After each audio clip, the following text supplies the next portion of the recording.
Hi again, everybody, from Goss Stadium at Coleman Field on the campus of Oregon State University in Corvallis, along with Casey Lavin, Thomas, Andrew, Garrett, and more. This is Mike Parker welcoming you to a non-league game between the Corvallis Knights and the Redmond Dudes out of Redmond, Washington, and surrounding places on Corvallis Clinic Foundation Project Her Night.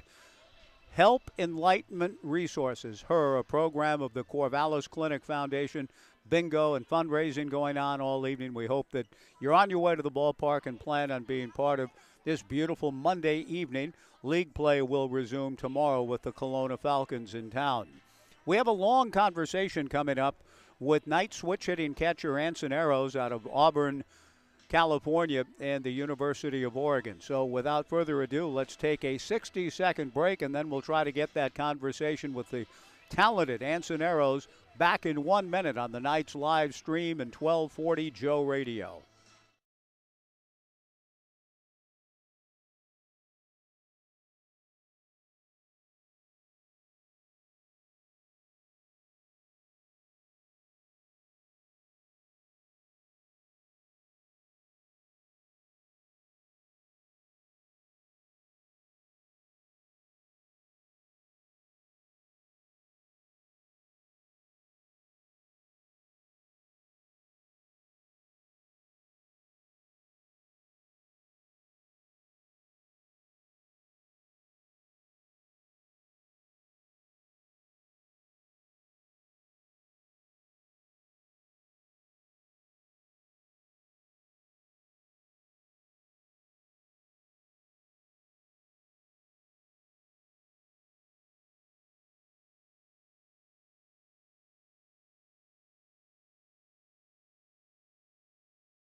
Welcome back into Goss Stadium at Coleman Field, the Corvallis Clinic Foundation Project Her Night. All of the bingo proceeds will benefit that important project from the Corvallis Clinic Foundation. It's a pleasure to be joined for the first time in this context, a guy that I've been watching, as we all have, with great admiration, his play with the Corvallis Knights this summer. Anson Aros joins me. Anson, it's nice to meet you in this context. I have been enjoying watching you play. You bring an energy, a vibrancy, a physicality, talent to the way you play. So thanks for that. How have you enjoyed your summer so far with the Knights? Yeah, thank you, first of all, and I'm happy to be here. It's been a great experience. Love the guys, love the staff, the environment, all the way down to interns helping us out, the guy in the clubhouse. Everybody has helped make this experience one that I'll definitely remember for a long time. It's going better for you than what you were just telling me off the air, than your summer ball experience last year, and I wonder maybe we could start from there. Early last summer, a pretty significant injury in your career, but where were you exactly? What league was that? So that was in the Appalachian League out in Eastern Tennessee in Johnson City with the Doughboys. And on the note of injuries, I could even go back further. The first amount of time that I came into Oregon, I was battling some arm injuries and ended up medically redshirting my freshman year with elbow fractures. Ow. You've been through some stuff. Yes. So my freshman year, I had one at bat and then medically redshirted.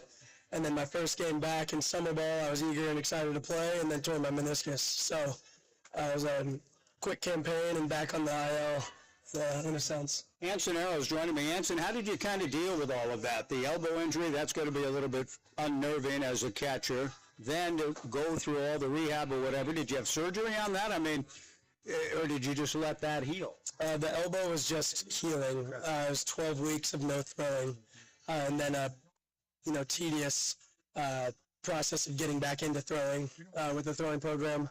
But yeah, it was a long road of different rehab. Spent a lot of time with our trainer, Cody Peterman. I got to know him really well. Yeah, it sounds like you have. And then the knee injury stacked on top of the elbow. What's it like now for you, Anson, this summer to be you feel like you turn the pages on those things, you're physically, and just watching you play, it looks like you're moving freely with authority, the way you throw, how quick you are. You feel like it's all come back for you. Yeah, and I feel strong. I feel just as strong as I've ever been, moving quick and Still little kinks that I have to work through here and there with the warm-up or whatever it may be. I'm very conscious of how my body feels, and I'm not doing anything to push the limits. But at the same time, feel very free playing, and I'm just happy to be feeling healthy and moving well. Anson Aros, my guest on the pregame show. Your ability back at the plate is palpable. We can see it. The ability to do all the things, catch and throw, back pick. Tell me a little bit about your growth and development as a catcher. Was that a position of choice early on, and have you just been working at it for a long time? So I grew up playing the typical positions. I pitched in Little League, had a strong arm, played shortstop, and caught all the way up the middle. In high school, it was a big emphasis of mine to learn how to play every spot on the field, especially in the early years, just for the utility factor. And then as I realized I started getting better at catching, I ended up finding my spot back there. I think my senior year I caught all but 2 games, and those other 2 games I played short.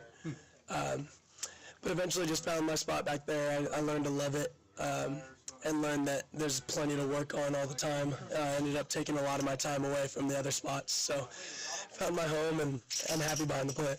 Anson Aros, our guest. Anson, what are the things in your game, the catching craft, and maybe even offensively? We'll talk about switch hitting in a moment, but what are you specifically hoping to be getting better at with the Knights this summer? This summer was the goal of mine was to come here and obviously get back into the playing everyday feel. Being that I've battled injuries for the last 2 calendar years, it's hard to get in a rhythm when you're just in and out of a lineup or, late innings, whatever it may be, one at bat at a time. So I'm really just looking to feel the rhythm of a season. And another big thing that I really wanted to work on is show up and fine-tune leadership skills and learn how. Something I said to the coaches, I want to learn how to be a champion. I came here knowing that this is a championship culture team. With the history resume, they like to win, and I came here to learn how to win better. And have you felt that? You heard about it. You heard about the reputation here. Do you see it day to day? I mean, and what is the culture here that you like and you want to be a part of? It's very present every day. I show up to the field and I'm impressed with, the players, the coaches, everybody. The expectation is to win. The expectation is to work harder than anybody else. As a summer team, I've never seen a group of pitchers work as hard as they do here. And every player, even the offensive players, are expected to be at the same standard of effort, which I love and am excited to see through the summer. Anson, let's talk about your offense a little bit. It seems to me, and again, you could probably break every swing down and have analytics on everything, but just watching day to day, it looks to me like your swing is getting locked in. I don't know how you feel about it, but from the start to where you are now, it just looks like you're pretty comfortable up there. Yeah, we're getting to the middle of the summer, starting to see, whether it's repeated arms when we're playing these series or just getting a lot of swings. I'm feeling really comfortable in the box, seeing the ball well, and those 2 add up to be a pretty good spot when you get to swing. Tell me about the switch hitting. Every switch hitter's story is a little bit different. Mickey Mantle crying in tears, his dad making him bat from the left side. Son, we're going to keep hitting till it's dark from the left side, and he'd cry all the way home. His dad made him do it. But he became the greatest switch hitter ever, probably power hitter. What about your story as a switch hitter? I started a little bit later than other switch hitters that I've talked to. My first year really committing to it was in 8th grade when I was 13 years old. I was influenced by a handful of coaches, ones that stand out the most. Brett Hemphill, spent some time with the Angels a while back, Cal State Fullerton alumni, and he coached me from the time that I was 10 until I was about 13. And I still, when I go home, would love to work with him. He's my catching coach that I'll always say was my catching coach. And he told me one day, he said, hey, quickest way to the big leagues is a switch hitting catcher. And that was, enough to persuade me to dabble with it and figured out that I could do it, and eventually just committed to it. The first few years was a big struggle. I'd say I was about a 150, maybe 200 hitter, and I struggled a lot. I flew out I popped up in the infield repeatedly and really struggled. But, stuck with it, had the right coaches in my corner, the right teammates, friends that really didn't let me quit. I ran in my high school coach, and I still to this day would probably talk about it, obviously in a loving, joyful manner about me being a better right-handed hitter. My sophomore year, he influenced me to only hit right-handed, so I did put it down for a little bit, only to pick it back up the following year. How do you feel now, though? I mean, you get more at-bats, it seems like, from the left side, but, I mean, do you feel equally comfortable, and do you think you're equally good on both sides? I'd say so. I feel equally comfortable in the box in each swing. There are times where I do know that my right-handed swing is my natural swing, and there are days where my left-handed swing feels foreign. But always, I mean, people say the same thing about their normal swing all the time. No hitter feels good every day. So balancing two swings has been a lot of work, but I'm getting very comfortable from both sides. Well, we'll close with a thought since the other program in state, Oregon State, has had a switch-hitting catcher do pretty well for himself, as you well know, in Adley Rutschman. That probably looks like a path and something that you're aspiring to do at your own, but at the University of Oregon. I look forward to seeing you again next spring when the two teams meet. Hope to see you in there a lot in those ball games, Anson. Tell us a little bit about how you ended up at Oregon. It was about the summer after my sophomore year of high school, when Coach Wazikowski came over from Purdue. I was actually talking to him and Coach Kribbe at Purdue when they were working together. And then once he got the Oregon job, I think within the week, we were on the phone together and talking about the future. Coach Martyr, when he was signed the assistant coach and hitting coach and catching coach job, immediately was on the phone with me as well. And recruiting calls weren't just recruiting. He coached me a lot and told me what I was doing wrong every time he saw me, and I fell in love with that. I'm not somebody who wants to be, told attaboy every day. I want to hear what I can be better at, and he made sure I knew what I could be better at. And I decided that I could work with that for a few years, and he could make me really good. Well, I'm so glad that, and just hope for you the summer continues to go the way it's been going, and that we see you fully healthy back here at ball games at Goss and at PK next spring, and the great rivalry series between the two programs. Anson, I'll be calling the games for the Beavers, but I'll be pulling for you quietly. It's a real pleasure to have you with the Knights. Thanks for taking time. I appreciate it. Yeah, thank you for having me, and I'm really looking forward to seeing you back here. Thank you. That's Anson Aros, our guest. We've got the lineups in the first pitch around the corner. The Knights and the Redmond Dudes in a non-league game tonight before league action resumes tomorrow with Kelowna in town. Thanks for joining us on the Knights live stream and 1240 Joe Radio.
Austin Paul will lead things off for the Redmond Dudes out of Redmond, Washington, in the Pacific International League. The first pitch to Austin, the left-hand hitter, misses away from Kellen Siegel, and we're underway on a 77-degree, slightly breezy, pleasant Monday night in the Mid-Valley. The 1-0 pitch from Kellen is high, ball 2. Dan Clement is the home plate umpire this evening. 2 balls and no strikes to Austin Paul, leading things off for the Dudes in the top of the first inning. Siegel's 2-0 pitch is high. 3-0 the count to Austin. On deck, Cedric Gatter, the shortstop, batting third. Rutger Yauch in right field. I asked about Yauch or Youch, Cooch, Couch. They said Yauch. The 3-0 pitch from Kellen is a strike, and the count 3-1. The cleanup hitter has a very familiar last name, kind of a variation on the theme, but Halen Ott, O-T-T-E, but pronounced as in Mel. Halen Ott batting fourth and catching. Austin Paul swings and lifts one to straightaway center field. And right there to make the catch is Phoenix Call. So we're underway. A good start for Kellen, falling behind, but then pitching to contact for the out. And the batter will be Cedric Gatter. Gatter, a right-hand hitting shortstop for the Dudes. First pitch from Kellen misses high and inside to Cedric. Ball 1, 1-0. It was a little difficult to find information on all of the players. Paul, by the way, out of Whitworth, Division III in Spokane. Gatter, who goes by Ricky, according to one site that I saw. Ricky Gatter. Anyway, Cedric takes high and inside, ball 2, 2-0. Out of South Anchorage High School. Fouls one back in the count, 2-1. Originally began his collegiate career, kind of working his way southward along the way. From South Anchorage to Skagit Valley College, and now at Western Oregon, up the road in Monmouth. Good breaking ball from Kellen Siegel in there for a strike to Cedric Ricky Gatter. 2 balls and 2 strikes, 1 out, nobody on, top of the first inning. Kellen out of the bright sunshine, the hitter also in sunshine. Breaking ball grounded slowly by the mound on the right side. Tate Shamau up with it. Throws over to Blake Avila. 2 away in the top of the first, and Rutger Yauch will be the hitter. Rutger, all I know about him at this point is that he's from Andy Jarvis country and Renton, Washington. 2 down, nobody on for Yauch. Halen Ott, the cleanup hitter and catching. Nick Prater batting 5th at first base. Hagen Bowen, who was very helpful before the game and identifying names and pronunciations and so on. He's batting 6th in center field. The first pitch swung on and missed by Rutger Yauch. Kellen back to the plate. Breaking ball grounded back up the middle behind the bag. Backhanded by Shamau. The throw to first not in time. And Rutger Yauch with an infield single with 2 down here in the top of the first inning. That'll bring to the plate Halen Ott. The last name spelled O-T-T-E. Out of Mercer Island and Whitman College. Halen Ott will step in from the right side of the plate after the 2-out single for Rutger Yauch. Hagen Bowen hitting 6th in center. Here's a ground ball slowly to short. Tai Yukamoto's throw to second is in time for the force on Yauch. And the side is retired. Jake Smith hitting 7th and left. Mason Gronwald batting 8th. The DH, Reed Brock hitting 9th at third base. And Casson Matson, a right-hander, gets the start, and he will face the lineup that I will share with you when we return to the bottom of the first inning. In the top half, the Dudes. No runs, a hit, a man left. To the bottom of the first we go. Redmond nothing. The Knights coming up in this non-league affair back in 90 on 1240 Joe Radio.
Bottom of the first inning, no score. Let's take a look at Brook Knight's lineup for this non-league ball game tonight here at Goss Stadium at Coleman Field.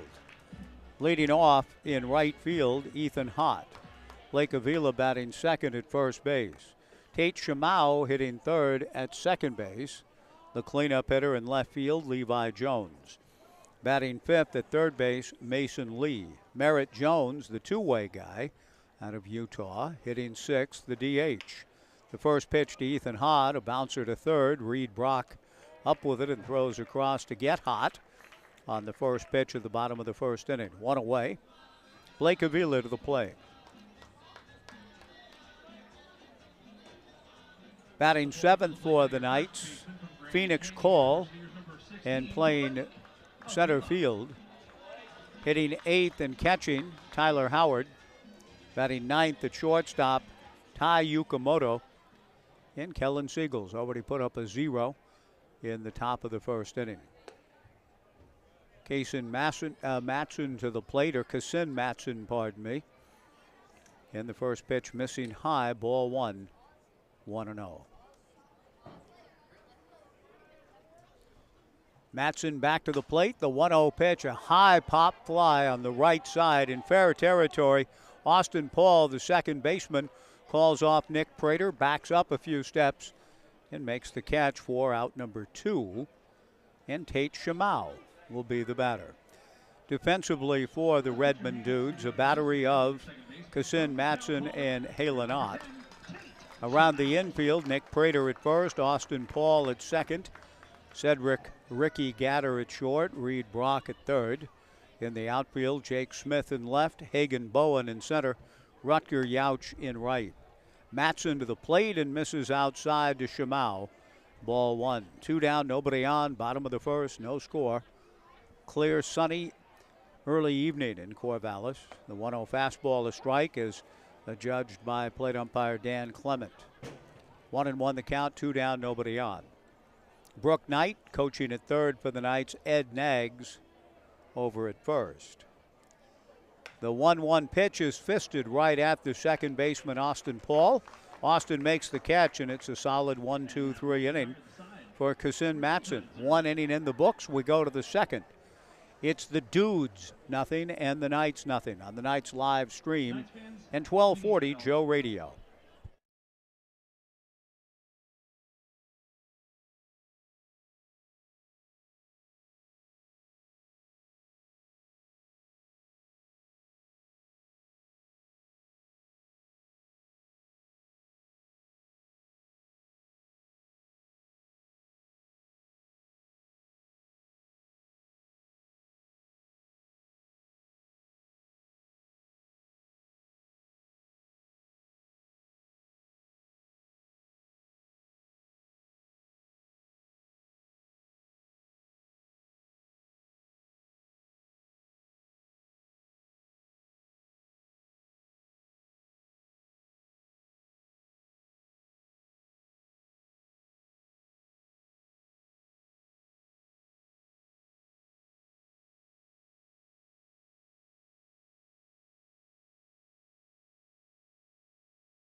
No score, top of the second inning at Goss Stadium at Coleman Field. Nick Prater takes ball one from Kellen Siegel. Kellen back to the plate, the 1-0 pitch, fouled back.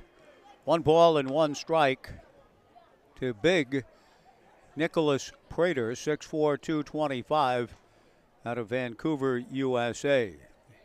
Had a little difficult time. Breaking ball, a flinch by Dan Clement, and he does not call it a strike.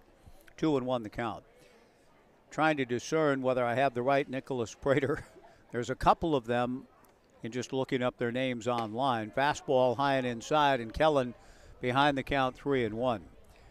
I believe this young man plays at the University of Puget Sound, but there's also a mention of Clark, an NAIA school. I'm sorry not to know. The 3-1 pitch, and I didn't have time to go over everything with the coaches before the game. Prater takes ball 4 and heads down to first base, bringing Hagen Bowen to the plate.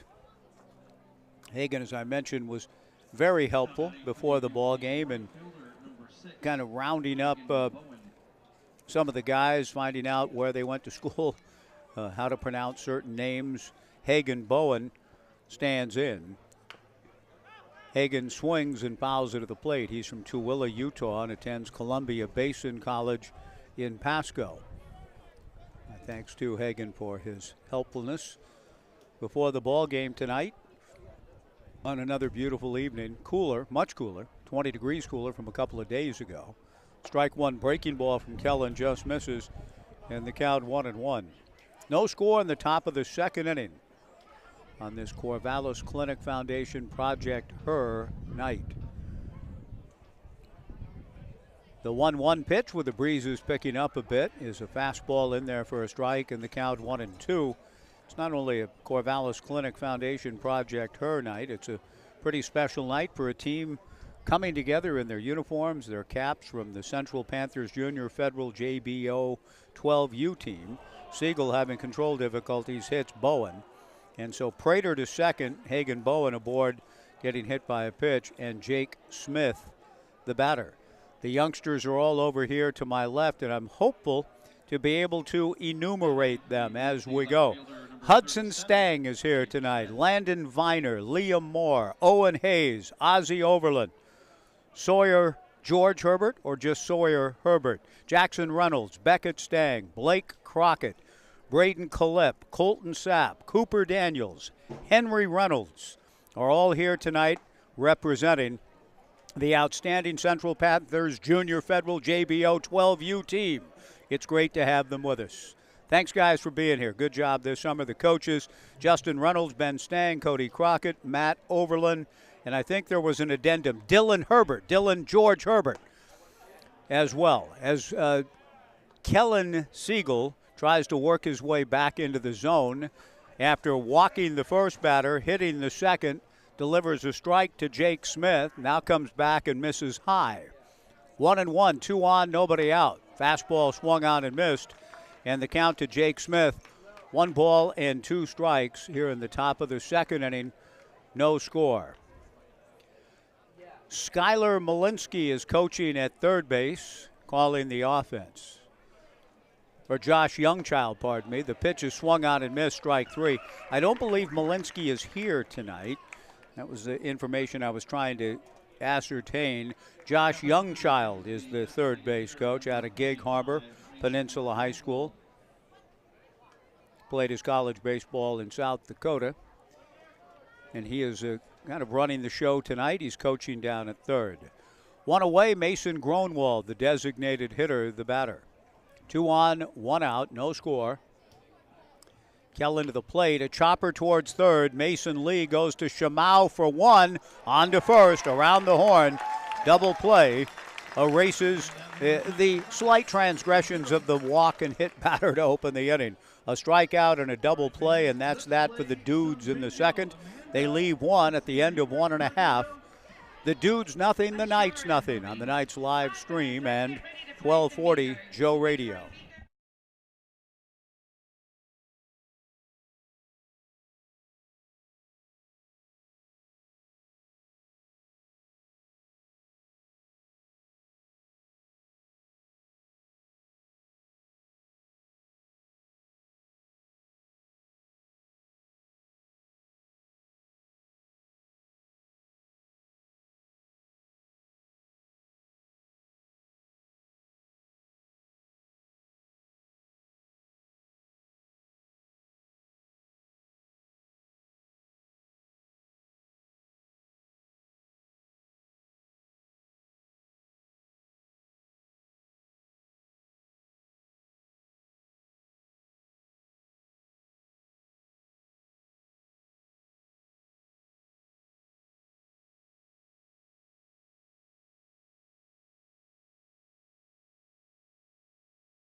Levi Jones, Mason Lee, and Merritt Jones in the bottom of the second inning, no score. The Knights and the Dudes. And the first pitch from Kassin Matson misses for ball one to Levi. 3:30 down both lines at Goss Stadium at Coleman Field. 365 to the alleys, 400 feet to straightaway center. The 1-0 pitch, Levi takes low, ball two. The Knights were retired in order in the first. 2 balls and no strikes to Levi with Mason Lee on deck. Matson to the plate and misses again for ball three. 3 balls and no strikes. The 3-0 pitch, that misses high and away. So after a nice start to the ball game, 3 quick outs for Matson last inning, he opens the second with a 4-pitch free pass. Welcome to the plate now, your third baseman from Cal State Northridge. And that'll bring to the plate Mason Lee, pride of Cal State Northridge.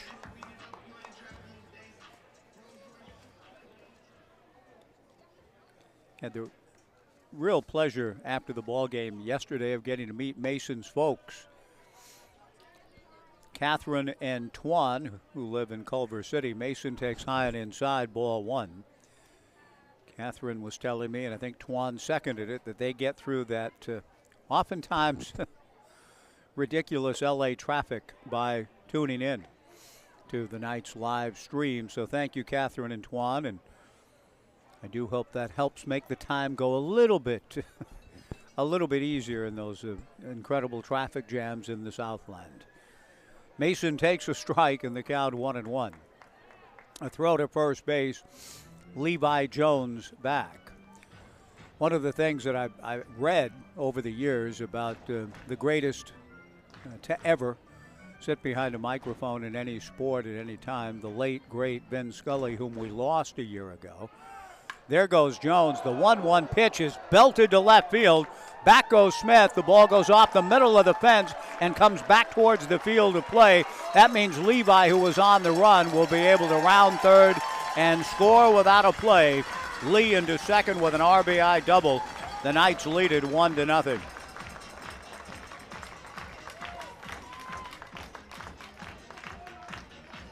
The ball going halfway up the 14-foot fence and straightaway left. Well struck by Mason.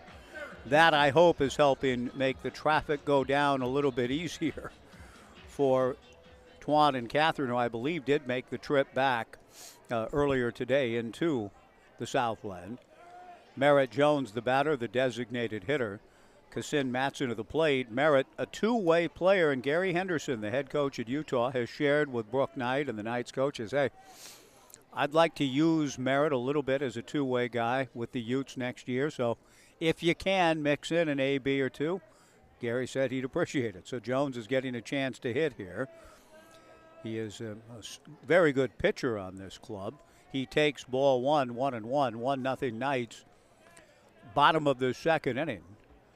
But Merritt Jones getting just his second at-bat. He drew actually a second plate appearance. He walked and is 0 for 1. He swings and fouls it back. The count 1-2, 1-0 Knights, bottom of the second. One of the things in the many tribute articles that were written a year ago at this time and 6 years ago when he had announced his retirement. There goes Lee to third. The pitch is swung on and missed, and the throw to third is not in time. Mason Lee follows his double with a stolen base. Merritt Jones does strike out. One away, and Phoenix called the batter. That part of the reason for the almost instant popularity, even beyond just, of course, the magnificent work by Vinny behind the mic when the Dodgers moved west, but that he had such a captive audience in that LA traffic calling those early games when the Dodgers moved west, 58, 59, and the countless stories of people when reflecting upon Vin's life and career talked about. He was with me in my car for my whole drive home so often. The pitch on the way to Call, blasted to the alley into left center field. It'll get down for an extra base hit. Mason Lee trots home. Phoenix Call cruises into second with a double. And the Knights lead it 2-0. Tyler Howard will come to the plate.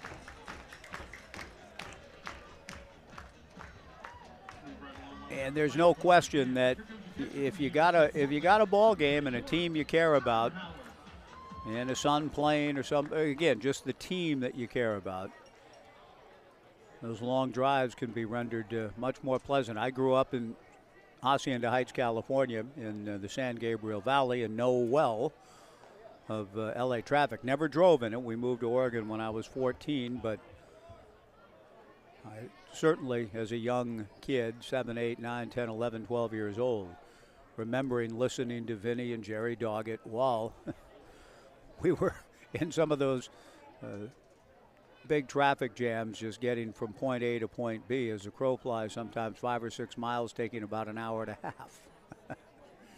Tyler Howard takes down and away, ball 1, 2-0 Knights in the bottom of the second. A pair of RBI doubles in the inning, Mason Lee and Phoenix Call providing them.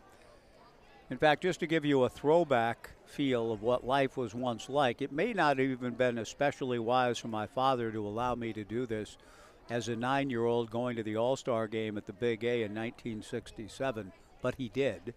The 1-0 pitch is a bouncer to short. Gatter looks over to third. Phoenix Call crossed in front of him and moved up 90 feet, but takes the sure out at first on Tyler Howard. 2 down, Call at third. Tai Yukamoto to the plate. With the All-Star Game festivities at T-Mobile Park just up the road from us last week,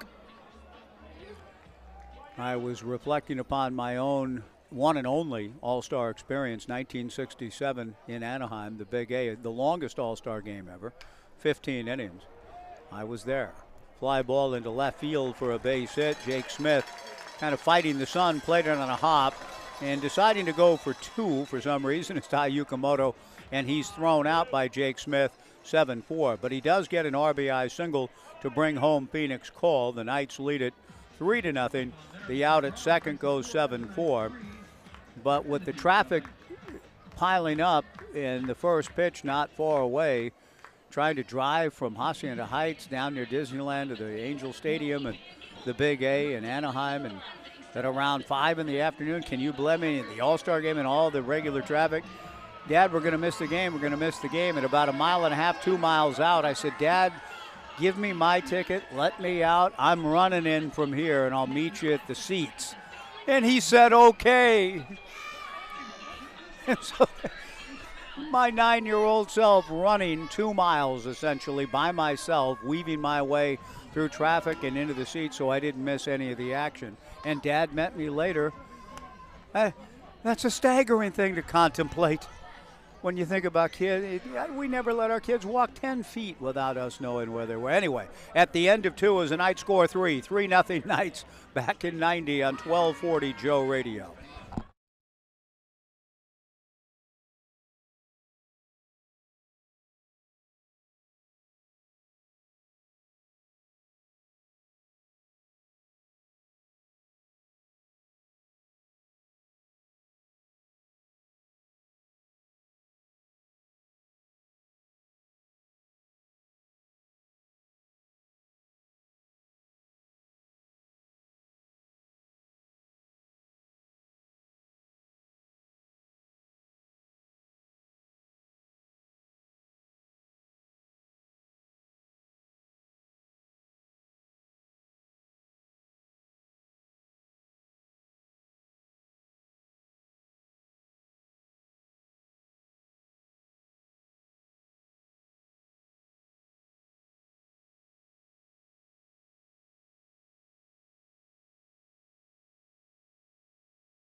Joey Munt comes into the ball game for the Corvallis Knights with a 3-0 lead. It's so good to see Joey back. However, maybe a little too amped, even against a non-league team in the Pacific International League. It comes in firing. He missed with the first pitch, and the 1-0 fastball to Reed Brock clipped Reed's helmet.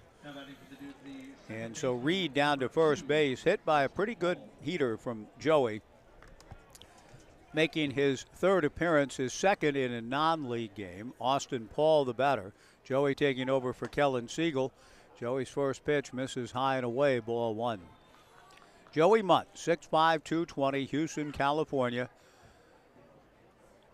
Trying to come all the way back from injury that has really kept him out of significant action and any kind of rhythm at the on the mound. The 1-0 pitch high and away, ball two, 2-0 for nearly 2 full seasons. And so he's trying to make his way back. He's gotten himself in great shape in the meantime. But it's clear he's having a little trouble with command coming out of the bullpen tonight. A bunt laid down by Austin Paul. Mason Lee comes into field and throw to first. Paul with a sacrifice. Reed Brock into second, 1 away. And Cedric Gatter, the batter. My own children, our own children, and other people that I share that story with about the 1967 All-Star game still can't believe it. You got out of the car. It was off the freeway by then and on the surface streets. It's not like I'm running down I-5. My dad would even stop short of that, no matter how late I was going to be to the game. But on the surface streets, trying to get into the ballpark, Kinsella, there's some sort of weird Catella Avenue, trying to get to the game. I'm running through traffic and stopping at the crosswalks. Joey's 1-0 fastball to the backstop. So Joey's a little bit, I don't know if amp's the right word or whatever the case, but he's wild out of the bullpen. He does have an out on Austin Paul, laying down a bunt on a sacrifice 5-3, but now Reed Brock, who was hit by a pitch, sacrificed to second, moves to third, and a wild pitch, 2-0 to Gatter. Cedric grounded out to second in the first, and Joey's 2-0 pitch, another wild one. Shoveling it to the plate, though, is Tyler Howard to Joey Munt, and Munt applies the tag on Reed Brock. 2 down. So for all of the wildness, and Joey has not really made a good pitch yet, to be honest with you. He has 2 outs in the inning. A hit batter, a wild pitch, 3-0 to Cedric Gatter. The 3-0 pitch is a strike, and the count 3-1. It struck me as Austin Paul was doing Joey and the Knights a bit of a favor by bunting when he did, down 3-0. When Joey might have been in a place where he would just walk him. But he bunted on a 2-0 pitch, did Austin Paul, for an out. Now the 3-1 pitch is ball 4 to Gatter. And Bo Kearns, at the behest, I'm sure, of Brooke Knight, the head coach for the Knights, asked for time and is on his way out. Joey has gotten himself in tremendous physical shape.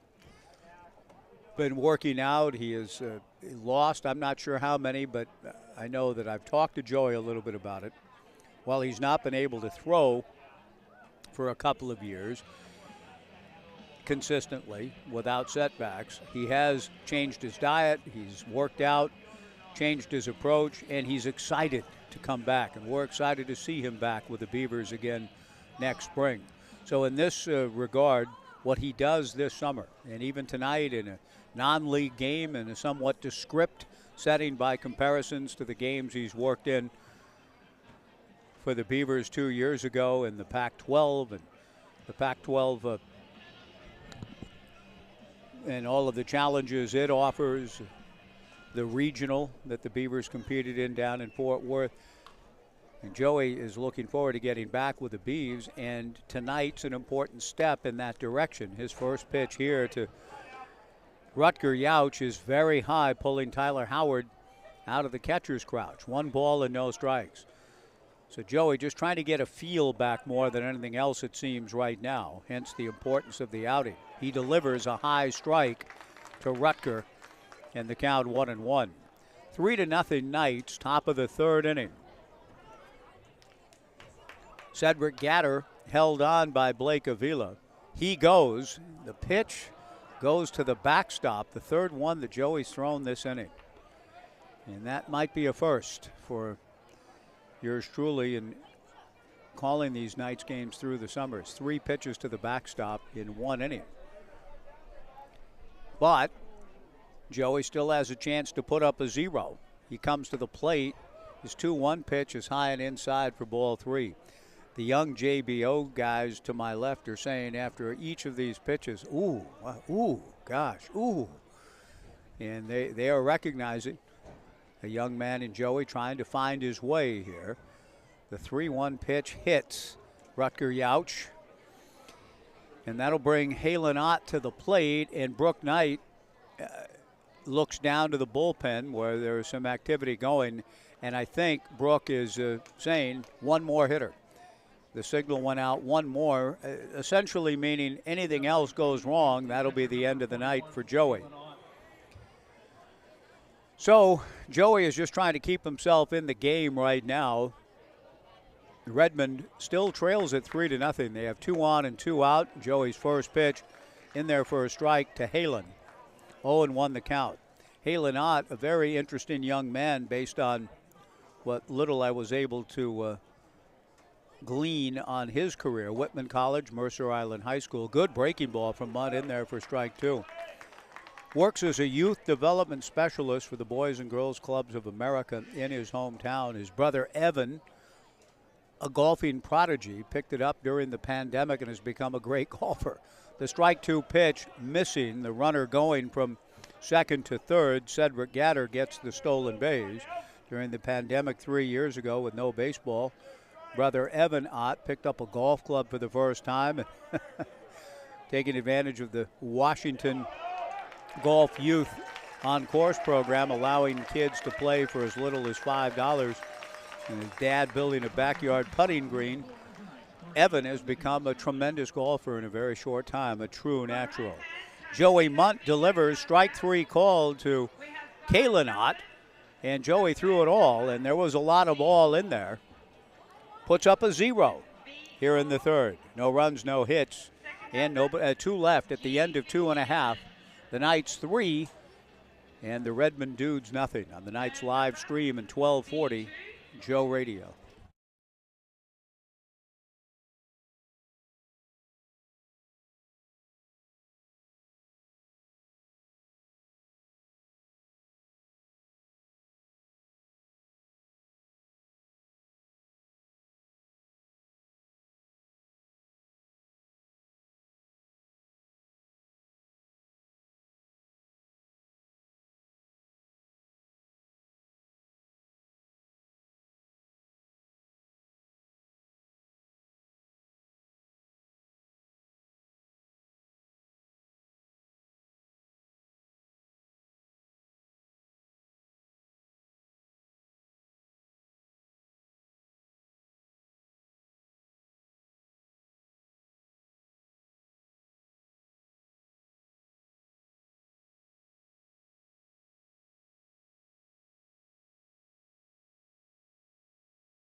The top of the order up for the Knights in the bottom of the third. The Knights leading the Dudes 3-0. Ethan Hott, Blake Avila, and Tate Shamau.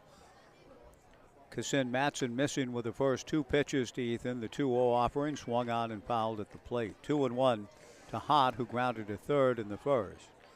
The Knights getting 3 runs last inning.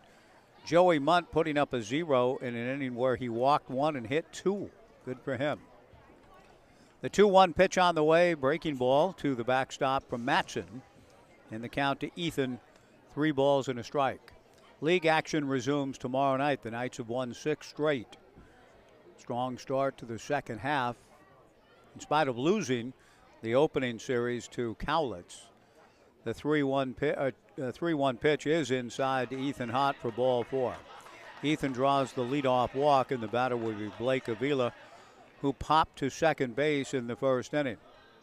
That's going to bring 16 to the plate now. If you live or work in one of 24 Western or Central Oregon counties, you're entitled to membership privileges and the full financial services at Oregon State Credit Union. You can join the credit union online at OregonStateCU.com or inside one of their 12 or 15 now branches. Oregon State Credit Union was the proud title sponsor of our fireworks extravaganza on July 2nd.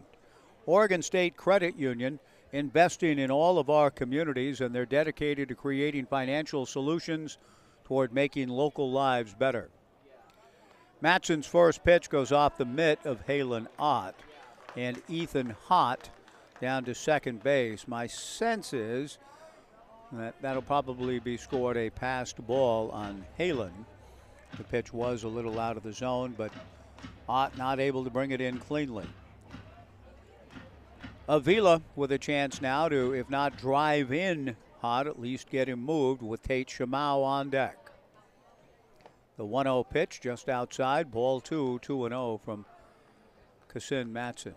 The Kelowna Falcons, the next 3 nights, 6:35 each evening.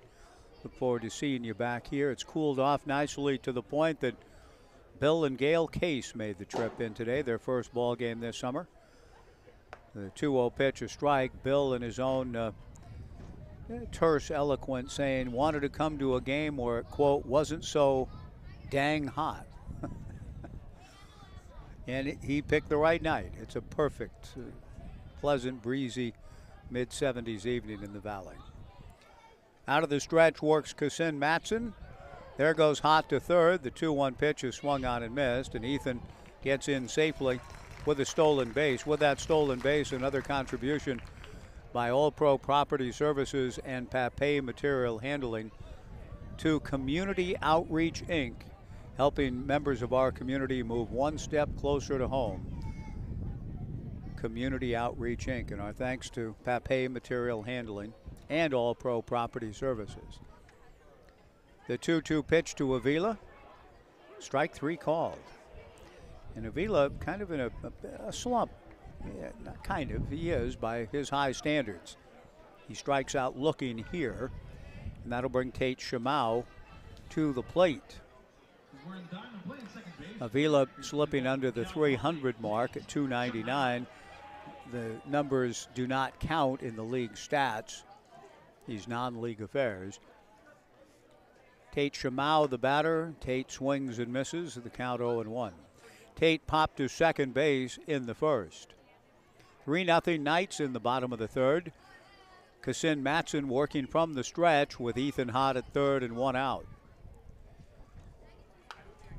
Off speed, pulled foul in front of the Knights dugout. The count quickly, no balls and 2 strikes with 1 out. Levi Jones on deck. The Redmond Dudes have two films of which the word dude is used in a rather amusing way. The 0-2 pitch, and I'm not talking about The Big Lebowski. I don't know that film well enough to reference it. I like the Coen brothers, and I kind of liked it, but I don't love it like a lot of people do. Shamau takes low, 1-2 the count. Ethan Hott at third, 1 out, 3-0 Knights.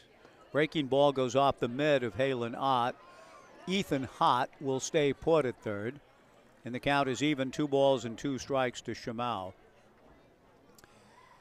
The way Lee Marvin throws it around in referring to Jimmy Stewart and the man who shot Liberty Valance, one of the great Westerns of all time. In fact, that may be my favorite Western ever, The Man Who Shot Liberty Valance. And Lee Marvin's menacing use of the word dude. Here's a fastball that does go off the backstop. Coming down the line on the wild pitch to score is Ethan Hott. And the Knights lead it 4-0. If you get a chance to see, if you haven't for a long time, if you're channel surfing, looking for a movie, you have a system whereby, The Man Who Shot Liberty Valance. the supporting performances are the ones I like. Yeah, John Wayne, Jimmy Stewart, great star power. Lee Marvin is a villain, very good too. Pre-Cat Ballou. The pitch on the way to Tate Shamau is outside for ball 4, so Kassin Matson loses Shamau, whom he had down in the count 0-2, and ends up walking him. Levi Jones, the batter, a right-hander playing catch in the bullpen for the Dudes. It looks like Ryan Wyke loosening up, and whether or not we'll see a change here now from Josh Youngchild, we'll find out here in a moment. The Knights lead it 4-0. But you'll recall that Marvin calling Jimmy Stewart dude, and it wasn't in a complimentary way by any means. But you jump ahead then to Easy Rider, another one of my favorite films, actually. When Dennis Hopper and Peter Fonda refer to Jack Nicholson, whom they've just sort of found and recruited, one of Jack's early roles, as a dude, and Nicholson befuddled by the use of the term. What dude? What do you mean? What do you mean? Dude ranch? What do you... And Fonda is the one who I think declares the doctrine of the dude. I don't remember exactly what he says. Dude, you know, dude, you're just a... You're a nice guy. You're a cool guy. Dude. Easy Rider might have helped begin to forge the new denotative meaning of that fine word that Lee Marvin used in a different way in Liberty Valance. The pitch to Levi Jones, a strike. 0-1 the count. 4-0 Knights, bottom of the third, under the lights on a gorgeous night. The Knights and the Dudes. There goes Shamau. The pitch to Levi, lifted foul down the left field line and well out of play. No balls and 2 strikes to Levi Jones. Mason Lee, the on-deck hitter. The folks of the young team out of Monmouth continuing to come in. The Central Panthers Junior Federal JBO 12 under team here in full, and moms and dads and coaches all here. It's great to see a team celebration at the ballpark. A throw to first base. Tate Shamau back to the bag. And nice to see people queuing up at the table on the concourse behind the Nuts dugout to support the Corvallis Clinics Foundation's Project Her. The strike 2 pitch to Levi, a high pop-up into shallow center field.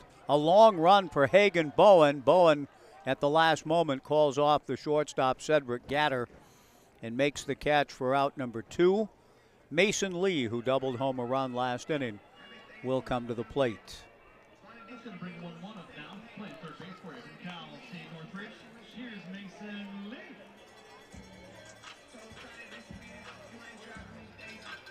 The very fact, I think Rider's a 70 film, is it not? Easy Rider, either 69 or 70. Oh, I got a helmet, says Jack. I mean, there's some great scenes and unforgettable moments in that, right? Yeah. But the fact that Peter Fonda has to explain to a character what he means by calling him a dude tells me that it had to be right around in there that dude was becoming more of a term of endearment in a sense. A pitch down and away, a throw to first base, and back to the bag goes Tate Shamau. So here we are, 2023, the glorious summer of 2023 with the Dudes in town, the Redmond Dudes. Not a pejorative term as it was for Jimmy Stewart in Valance. But Andy Devine, Edmund O'Brien, Vera Miles, they're all so good in that. Another wild pitch, this one to the backstop. Down to second base goes Tate Shamau. And Mason Lee with an RBI opportunity again with a count of 2 balls and no strikes. John Carradine has a nice turn in Valance. So again, I'm telling you, if you haven't seen that for a long time, it's worth another watch. 2 balls, no strikes, 2 outs, 4-0 Knights. The 2-0 pitch, a strike, and the count 2-1 to Mason Lee. Gene Pitney's song doesn't appear in the film, The Man Who Shot Liberty Valance. It should have, it doesn't, but a nice musical score nevertheless in it. It's just as good as Westerns get, directed by the legendary John Port. A bluff back to second base goes Tate Shamau. Mason looking for another run batted in right here. 4-0 Knights in the third. The 2-1 pitch a little bit low, ball 3. I was asked by a fan before the game, Mike, go easy on the home plate umpire tonight. He's a friend of mine and my pastor. Oh, okay. That's good information. The 3-1 pitch swung on and fouled over my head and out of play into Urchin Alley, into the bicycle rack area. The JBO youngsters looking longingly beyond the ballpark, thinking about going down there to try to snag the souvenir, and there's nobody chasing after it. The ball is just sitting right there. Here we go. Here comes an Urchin to get it. 3 balls and 2 strikes with 2 outs. The 3-2 pitch is another wild pitch on ball 4. Getting to third base and taking a turn, Tate Shamau. Mason Lee drawing the walk, and Merritt Jones will come to the plate. Merritt struck out in his first at-bat. Some of those youngsters from the JBO team have caught wind of the existence of the alley known as Urchin. They have left their seats here to my left, and they're going to hang out for a while and hope to get another foul ball, and they probably won't be disappointed. The batter is Merritt Jones, and Merritt takes down and away, ball 1. Merritt struck out last inning. Runners at the corners and 2 down for the Knights in the bottom of the third, leading 4-0. Kassin Matson nods yes. And the right-hander back to the plate, down and away, ball 2. 2-0 the count. Haven't been able to fully understand how many teams are in the Pacific International League in terms of the official number. The 2-0 pitch, a line drive, base hit to right center field from Merritt Jones. Mason Lee scores, digging for third and getting there. Shamau scores and Lee digs for third. An RBI single from Merritt Jones. The Knights lead at 5-0. Phoenix Call will be the batter. You've got the Seattle Blackfins, the Northwest Honkers, the Dub C Fish Sticks, the Seattle Studs, the Highline Bears, the Gumbaroos, a team from Everett. And yet I'm not sure how many of the dudes I know are an official part of the PIL.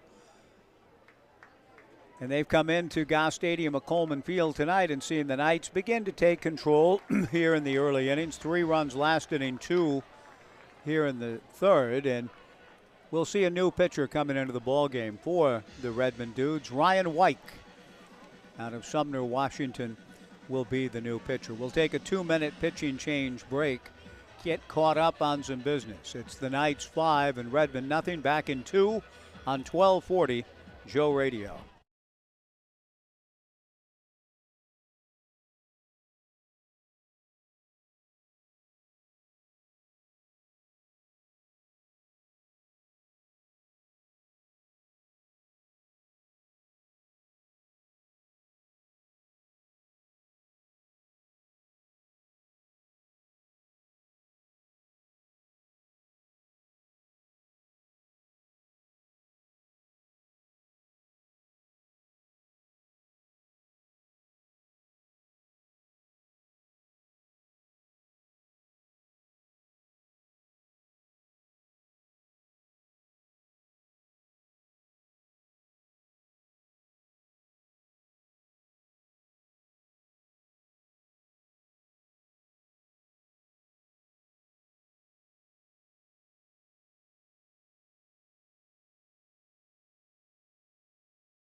Ryan White out of Centralia College, ready to go to Phoenix. Call missing with the first pitch to the Knights center fielder. The Knights leading 5-0 in the bottom of the third. Phoenix swings at the 1-0 pitch, lifts a fly ball into straightaway center. An easy chance for Hagen Bowen, who comes in to make the catch to retire the side. But the Knights get two more in the third. And at the end of three, it's Corvallis 5 and the Redmond Dudes nothing. Back in 90 on 1240 Joe Radio.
Through 3 innings at Goss Stadium at Coleman Field, the Knights 5 runs, 4 hits, and no errors.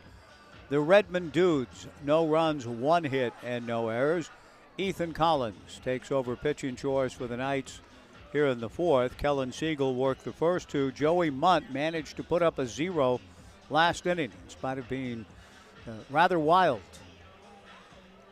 And that's it for Joey, and for Joey Munt, a talented pitcher, a guy that I think will be very important for Rich Dorman and Oregon State next year. And by the way, the transfer portal seemed to be a buzz today with respect to Oregon State, with Aiden May tweeting that he had gone into the portal, and will end up at Oregon State, led the Arizona Wildcats in strikeouts this past spring.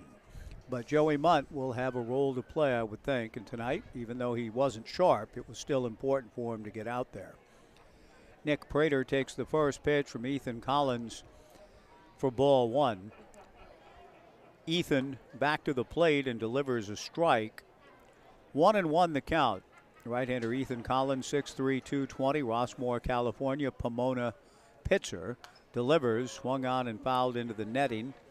1-2 the count to Prater, who drew a walk from Kellen Siegel in the second inning. Nick Prater, Hagen Bowen, and Jake Smith for the Redmond Dudes in the fourth. Collins standing in a little bit of sunlight, works into the shadows. A breaking ball, a looper to center field, a long run, but getting there to backhand it is Tate Shamau in shallow center. Good play by Tate. One away, and Hagen Bowen, who was hit by a pitch in the second inning, will be the hitter. The Knights pitchers, and just overall, to have a 0 on the board against the Dudes, impressive in that in the second inning, Kellen Siegel issued a walk and hit a batter. In the third inning, 1 walk and 2 hit batters, and yet none of that has added up to a run yet for the Dudes. Collins with a fastball high, ball 1, 1-0 to Hagen Bowen. 5-0 Knights, top of the fourth inning. The 1-0 pitch misses inside, ball 2. Ethan Collins and Tyler Howard, the battery for the Knights. Blake Avila at first, Tate Shamau at second, Ty Yukamoto at short, Mason Lee at third, with Levi Jones in left, and now another hit batter. The 2-0 pitch hits Hagen Bowen. The Knights pitchers have not been especially sharp here tonight. In the outfield, Levi Jones in left, Phoenix Call in center, Ethan Hott in right. I just mentioned that on the air moments ago, and Brooks Hatch has brought the kind of the daily report on former Knights and Beavers and other baseball news of interest here in this great baseball community in the Mid-Valley. I'll get to the other news. The Aiden May note is here. Jake Smith, who struck out in the second inning, takes low, ball 1. The Knights have hit 4 batters, and yet still lead it 5-0. We're only in the 4th. Good breaking ball from Collins for a strike, and the count 1-1 to Smith. Stephen Kwan today, 1 for 3 with a couple of runs scored and an RBI. Michael Conforto against the Reds for the Giants, 0 for 4. The pitch on the way, in there for a strike, and the count 1-2. Adley Rutschman hitting his 13th today. Adley went 1 for 3, but the Orioles did see their winning streak come to an end, losing to the Dodgers 6-4. There goes a runner. Pitch swung on and missed. The throw to second, not in time. A stolen base for Hagen Bowen. Getting a good jump on Ethan Collins. On the pitch, Jake Smith swinging for the strikeout, 2 down. And Mason Gronwald, who grounded into a double play in the second inning, will come to the plate. Gronwald from Snoqualmie, Washington, and attends George Fox, big right-handed hitter, 6'5", 245-pounder. Ethan delivers, breaking ball, strike, 0-1 the count. Aiden May is transferring, announced it on Twitter today, to Oregon State. Right-hander out of Albuquerque, struck out 77 in 75 innings of work for Chip Hale's Cats this past spring. The strike 1 breaking ball from Ethan just misses, and the count 1-1 to Gronwald. 5-0 Knights, top of the 4th inning. A respite from league play, but the Knights maybe didn't want one. They won 6 straight, sweeping Springfield and Portland in back-to-back series. Kelowna in town tomorrow. The pitch to Gronwald swung on and missed, and the count 1-2. Hagen Bowen at second, 2 down in the 4th. Collins peering into Tyler Howard. Still has some sunshine on his back as he delivers a breaking ball, swung on and missed, strike 3. Back-to-back strikeouts for Ethan Collins. And down go the Dudes in the 4th, leaving a man at second after 3.5. The Knights 5 and the Dudes nothing on the Knights live stream and 1240 Joe Radio.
Five to nothing Knights to the bottom of the 4th inning. Tyler Howard takes a breaking ball high for ball 1 from right-hander Ryan Wyke. The 1-0 pitch from Ryan. A little bit of a 3/4 drop down by way of third arm slot. That misses away, ball 2. Tyler grounded to short in the second. White comes back with a 2-0 pitch, down and away, ball 3. 3-0. Tai Yukamoto on deck with Ethan Hott to follow. White comes back with a 3-0 delivery, and that's in there for a strike. 3-1 the count. W-I-K-E for Wyke. Bringing to mind those shoes we began to see in the 70s. The 3-1 pitch, a strike to Tyler Howard. I remember my friend, hey, what are those shoes? I kind of like, what are you? They're a pair of Nikes. Yeah, I got to get myself a pair of Nikes, too. The 3-2 pitch hit back up the middle through Wyke's wicket into center field for a base hit. Are any of you old enough to remember when they were Nikes and not Nikes? We learned fairly. You know, it's actually Nike, but most of us were calling those shoes Nikes in the early days.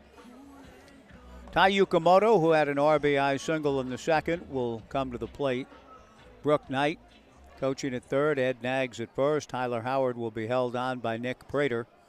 Ryan Wyke out of the stretch. And the right-hander to the plate delivers a strike. 0-1 the count.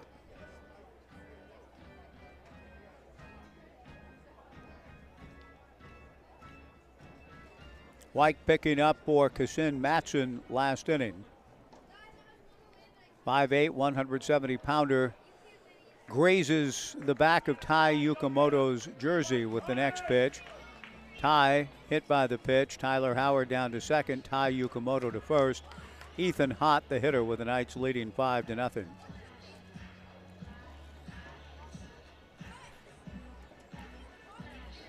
Dudes pitching between Matson and Wyke have combined to walk 4 and hit 2.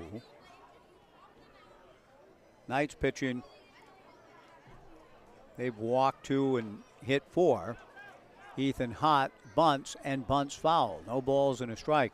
A little surprised, but I think it's also just who they are, what they do.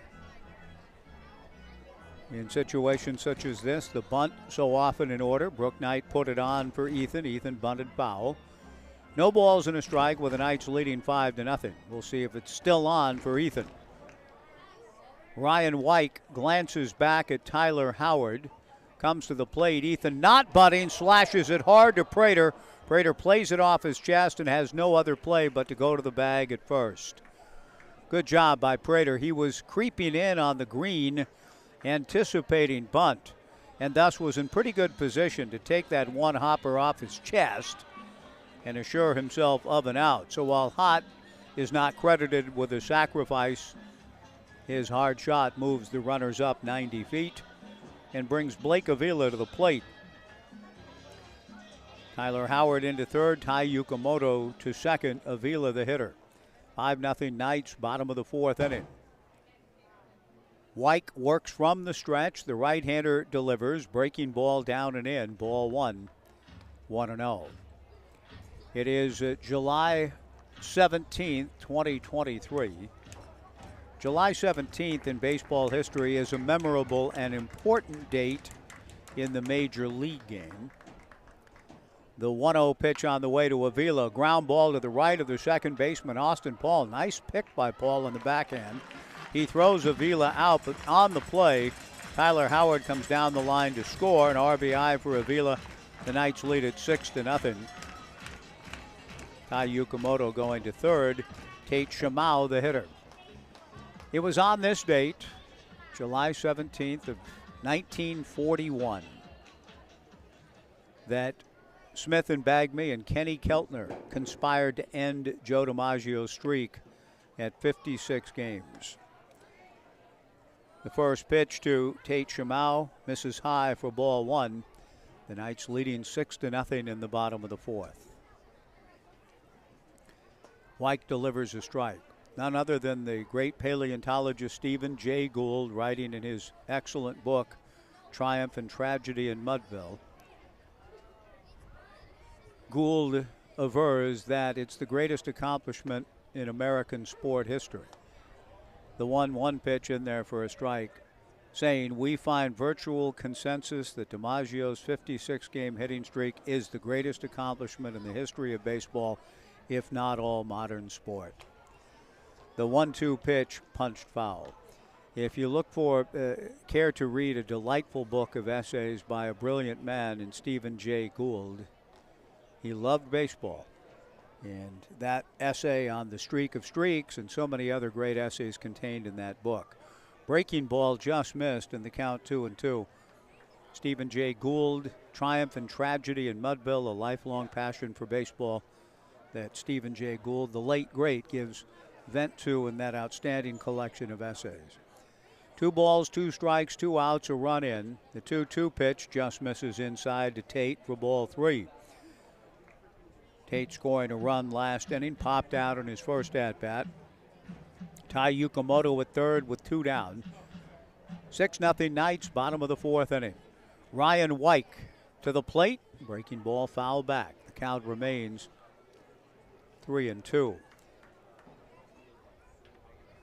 Stephen Jay Gould was essentially reviewing the book Joe DiMaggio in the Summer of 41 by Michael Seidel. And puts it in such great context, does Gould. Breaking ball taken outside, ball 4. Levi Jones will be the hitter. Levi has walked and flied to center.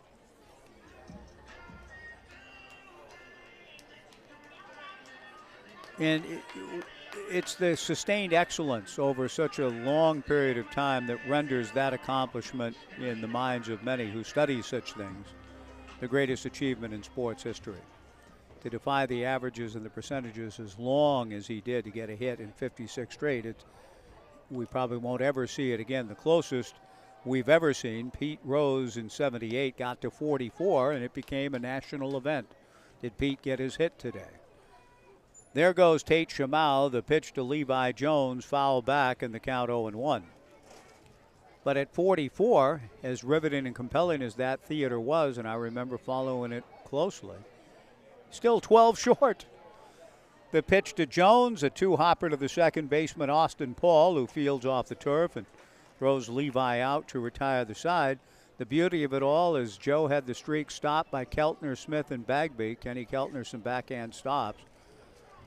Didn't get a hit, but was close for one game, and then hit safely in his next 16. So DiMaggio's streak in 41, 72 out of 73 games, and still didn't match his best of his career. The Knights get a run. We're through 4. The Knights 6 and the Dudes nothing on the Knights live stream and 1240 Joe Radio.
Six to nothing Knights as we move to the top of the 5th inning. Reed Brock, who was hit by Joey Munt in the 3rd, taking the first pitch from Ethan Collins for ball 1. Swings and rolls 1 foul. 1-1 the count. Breaking ball swung on and missed. 1-2 to Reed Brock. Reed will be followed by Austin Paul and then Cedric Ricky Gatter. Breaking ball misses. 2 balls and 2 strikes. Reed Brock, also out of Anchorage.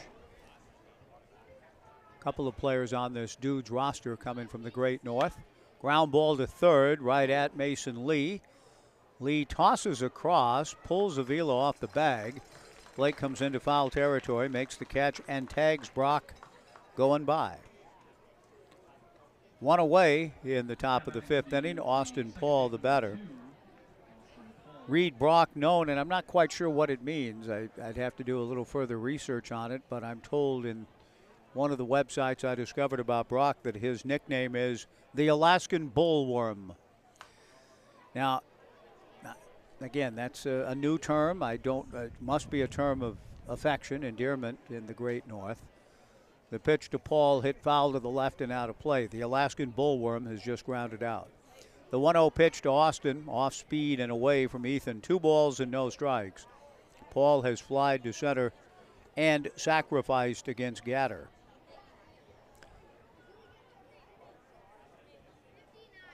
The 1-1 pitch taken down and away, and Reed going to school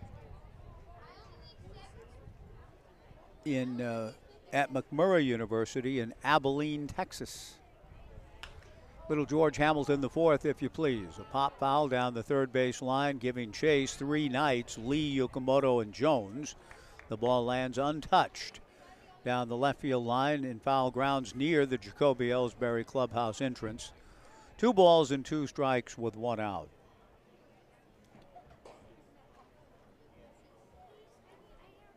And Reed is also enrolled in the King Island Native community. So, again, information on a lot of these dudes. Not easy to come by, but there was a little bit more on some of the players, Reed Brock included. The origins of the Alaskan Bullworm, interesting to me. The 2-2 pitch. This one will be a fair ball and a tough chance. A long run for Yukamoto, and Ty in front of Levi Jones out in shallow left field backhands it. Excellent job by Yukamoto, dealing with the fly ball, the sun, the wind, and the on-charging Levi Jones to make the catch. 2 down. Good play. Cedric Gatter, the hitter. Gatter has grounded to second and walked. 6-0 Knights, top of the fifth inning. Ethan to the plate. Good breaking ball for a strike. His breaking stuff has been very effective here, as was Zach Johnson's a couple of days ago in the Knights' win over the Portland Pickle. The strike one breaking ball, and Gatter tried to check his swing, but Cedric went around on it and is down in the count. No balls and 2 strikes.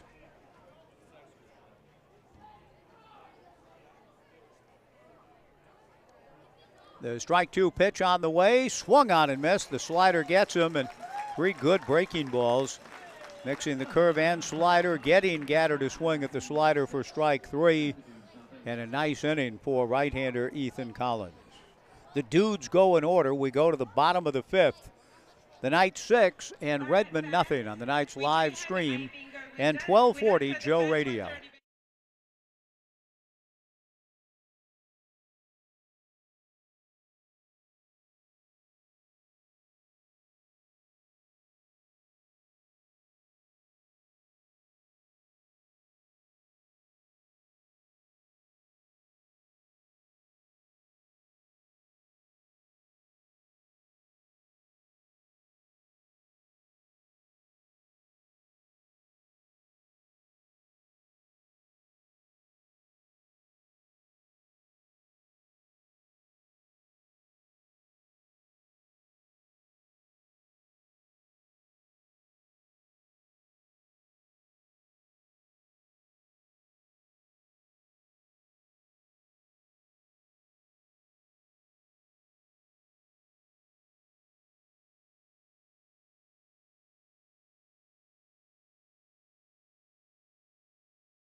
Mason Lee leading things off for the Corvallis Knights in the bottom of the 5th inning. The Knights leading 6-0.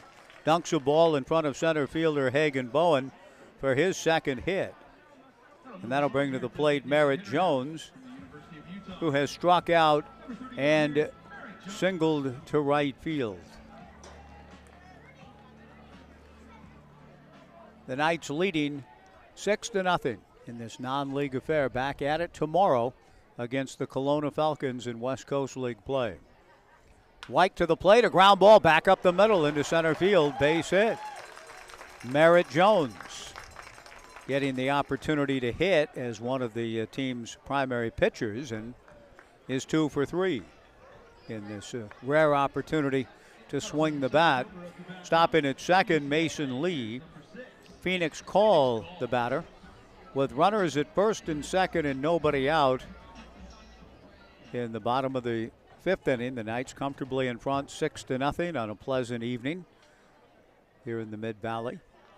Clear evening after quite a few clouds, as I'm sure you saw this morning. The pitch to Call goes off the mid of Halen Ott to the backstop. A wild pitch sending Mason Lee to third. Merritt Jones into second. Phoenix an RBI double in the 2nd inning. Fly to center in the 3rd. Has a chance to pick up a run batted in or 2 right here. 1 ball and no strikes the count. Ryan Wyke picking up for the starter. Kassin Matson works from the stretch. The infield at normal depth. The 1-0 pitch to Phoenix is high. Ball 2. When you visit Corvallis to catch Knights baseball, we encourage you to stay at your locally owned Best Western Corvallis, the official hotel partner of your Corvallis Knights, close to Goss, with the largest hotel rooms in the city and an outdoor heated pool. Phoenix Call heating it up, whacks it into left field. Mason Lee scores. Merritt Jones right behind Mason to score, standing up. A 2-run double for Phoenix Call. The Knights lead it 8-0.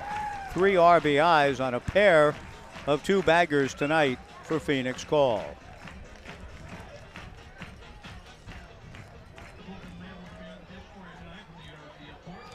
That'll bring to the plate Tyler Howard. So again, our thanks to Best Western. Wherever life takes you, Best Western is there. Tyler is grounded to short, single to center. White delivers, and Tyler a line drive, base hit to right field. Phoenix Call being waved around third. The throw by Rutger Yauch is cut off by Nick Prater. An RBI single for Tyler Howard. The Knights lead it 9-0.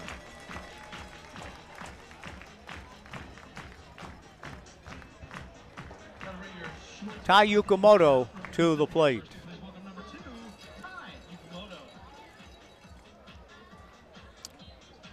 This is a non-league affair against the Redmond Dudes.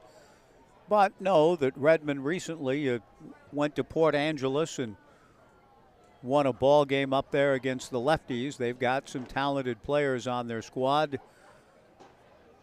But generally speaking, the roster for the Knights and most of the West Coast League teams that the Dudes play, a little more experience and a little bit more overall talent as well. But a lot of guys here are playing college baseball, and these are good experiences for them. The pitch to Yukamoto in there. The count 1-1. Fastball from White misses high and inside. Ball 2, 2-1. But a result such as this is not wholly unexpected. The Knights 9 runs, 9 hits. Redmond no runs and 1 hit. 9-0 in the 5th. Yukamoto a chopper foul past Coach Nags. Ed's going to give chase.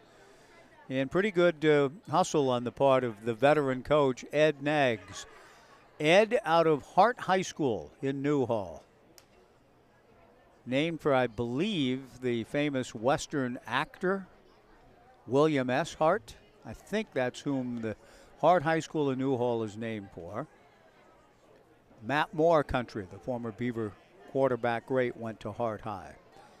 The pitch on the way to Yukamoto, rolled foul in front of the Redmond Dudes dugout. 2 balls and 2 strikes. I mean to ask Coach Nag someday about where he was February 9th of '71. the Newhall-Sylmar quake. It was a big one. The 2-2 pitch just outside to tie Yukamoto for ball 3.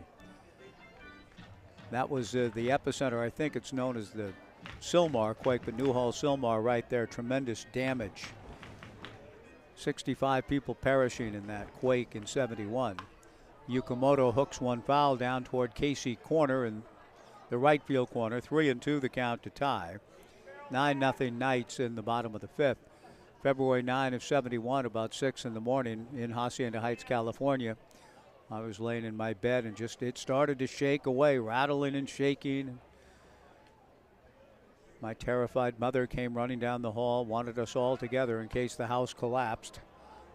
So I said, Mom, I'm fine. I'm going back to sleep. It was 6 in the morning. I was 12, and it was certainly the biggest earthquake I'd ever experienced and ever have experienced, but not the first I'd experienced there growing up.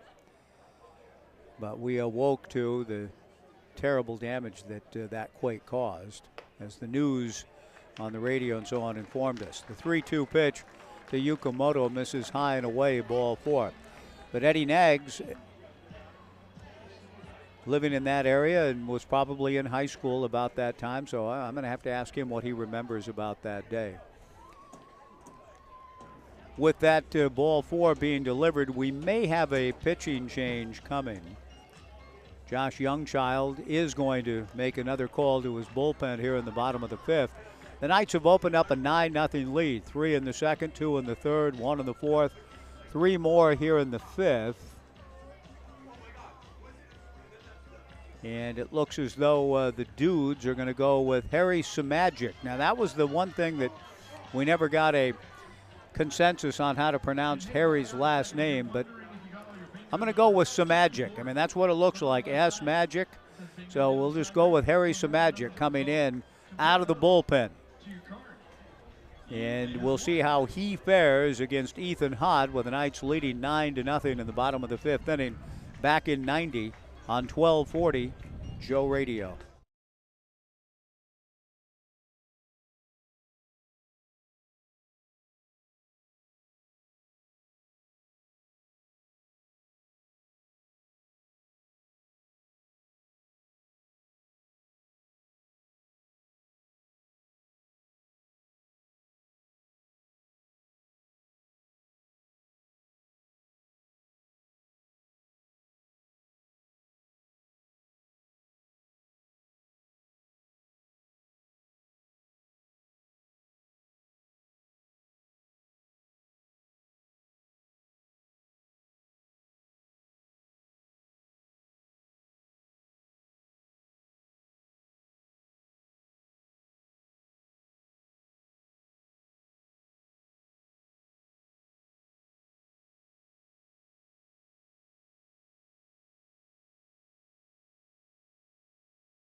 Well, public address announcer Bobby Merwin announced our new pitcher is Smagic. I had the guys in the dugout. I asked around, and I think it's Magic. I think it's Magic.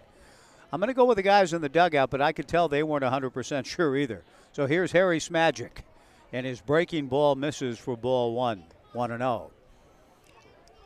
He never did pitch against the Beavers. He was in the Portland Pilots program. Has come out of the portal. The right-hander's 1-0 pitch misses for ball 2, 2-0. And Smagic is moving on in the portal now. Where he ends up or whether he's found a landing spot, that I'm not sure of. Harry's 2-0 pitch, very high, ball 3 to Ethan Hott. The Knights leading 9-0 Bottom of the 5th inning, nobody out. Runners at first and second. Tyler Howard at second, Tai Yukamoto at first, and Smagic's 3-0 pitch is ball 4. Now, it won't go into the books as a wild pitch, but it was about 10 feet over the head of the catcher, Halen Ott. A lot of activity in the backstop area tonight here at Goss Stadium at Coleman Field. Both teams have been finding that backstop.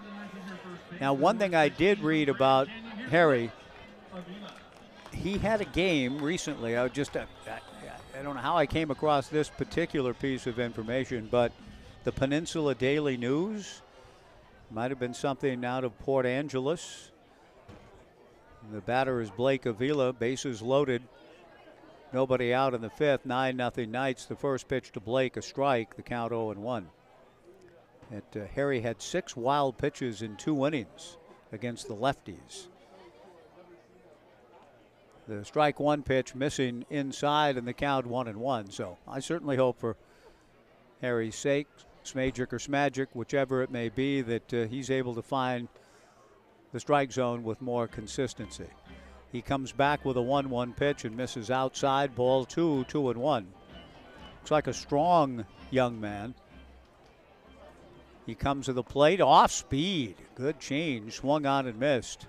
6'2", 200-pounder from Renton.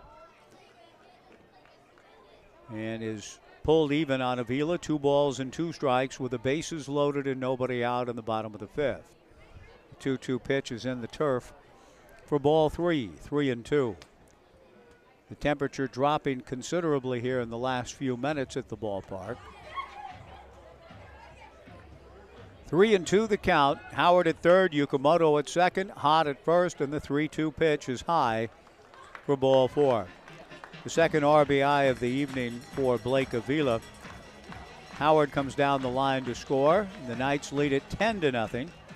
The bases remain loaded with nobody out, and Tate Shamau, who's popped to second and walked twice, to the plate. 8 walks issued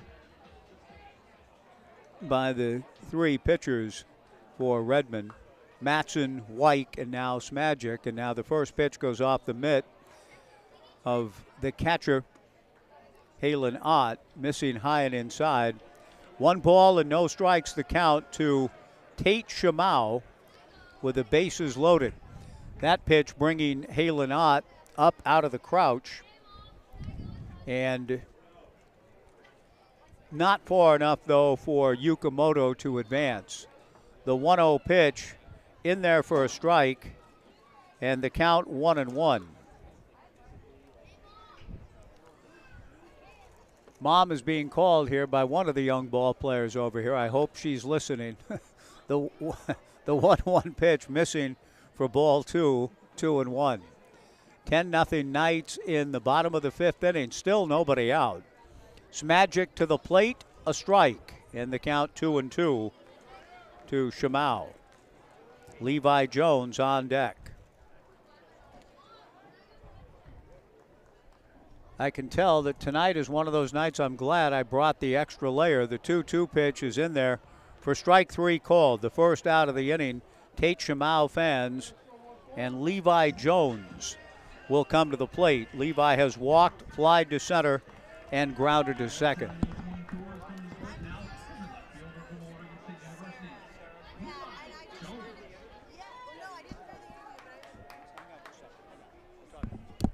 The pitch on the way is low and inside to Levi Jones. Ball 1, 1-0. Had the pleasure here tonight I'll visit with her in the half inning during the break. The 1-0 pitch on the way to Levi in the turf for ball 2. Anson Aros' mom, Sarah, is up here and enjoying the beautiful atmosphere of Corvallis tonight. I had the great pleasure of visiting with Anson on our pregame show today. The 2-0 pitch taken for a strike and the count 2-1. A long interview with Anson, very thoughtful and articulate answers from your son, about 11 minutes worth. I've got it. If you didn't hear it, we'll send it to you or whatever. The 2-1 pitch to Levi, pounded foul at the plate, and the count 2-2.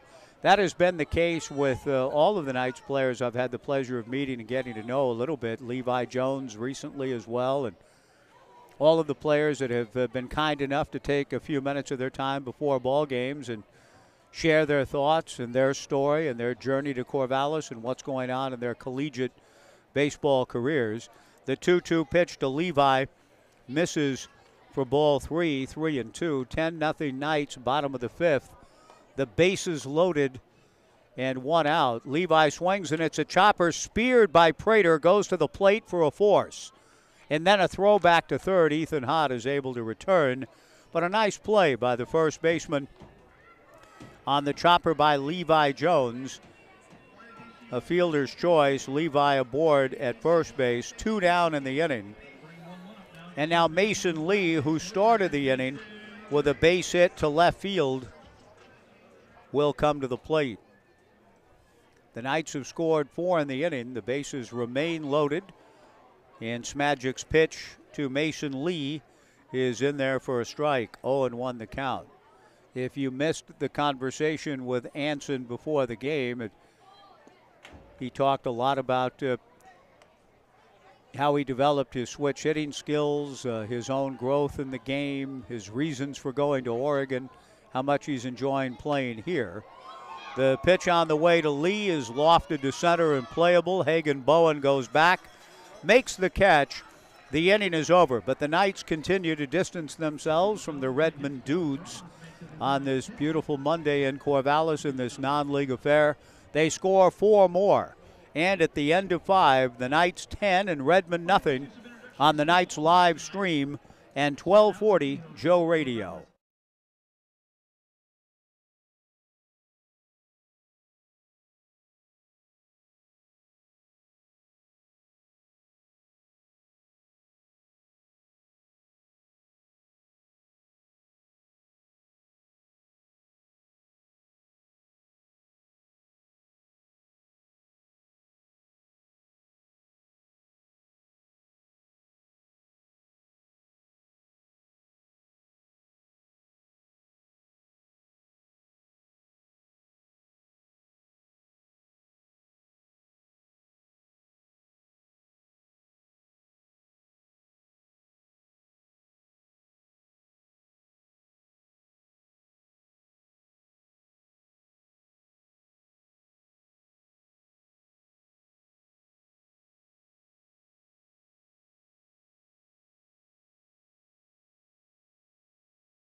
Caleb Woltz into the ballgame for the Corvallis Knights as we go to the 6th inning. The Knights in command in this non-league ballgame over the Redmond Dudes, 10-0.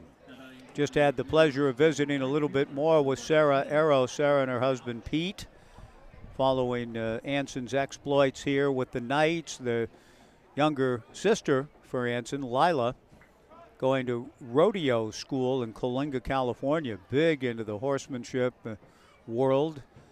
And Anson knows how to ride a horse, I'm told, too. But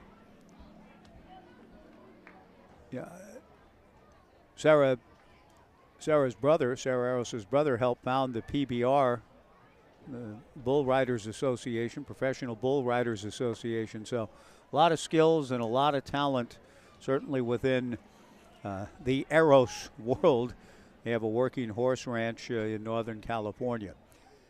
Caleb Woltz working on the right-hand hitter, Rutger Yauch. 1 ball and 1 strike. Caleb's breaking ball misses high and inside. Ball 2, 2-1.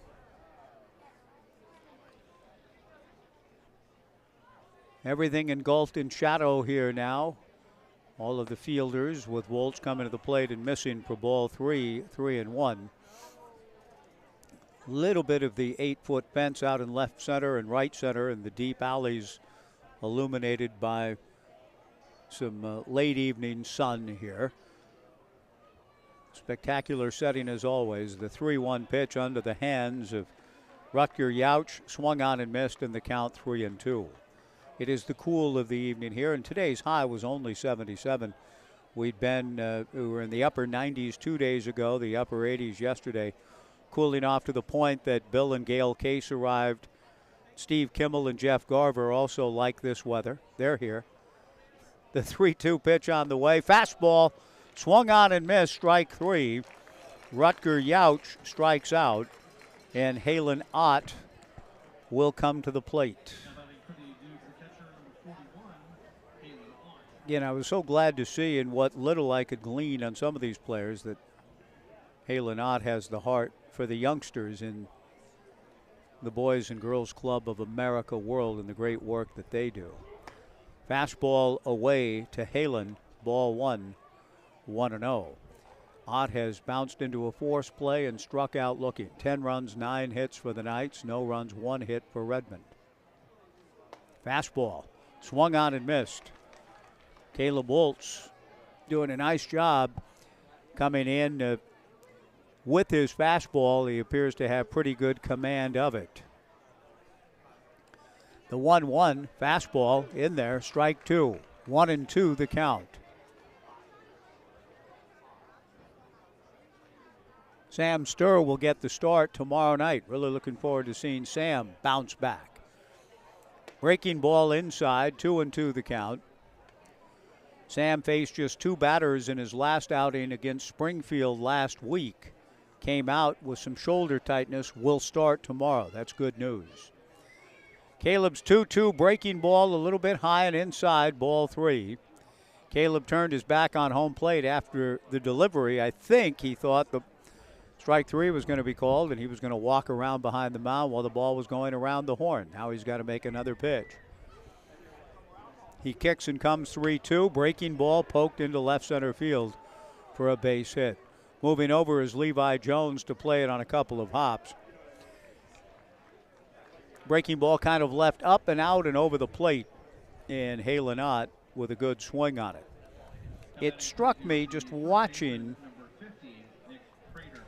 Caleb at work in that sequence. It looked to me as though he could have come back to the fastball and gotten his man, but in a game like this, a non-league game, win or lose doesn't really matter. Fastball swung on and missed by Nick Prater, and the count 0-1. He used that sequence to try to home, work, command the breaking ball, and ended up leaving one out over the plate for a base hit.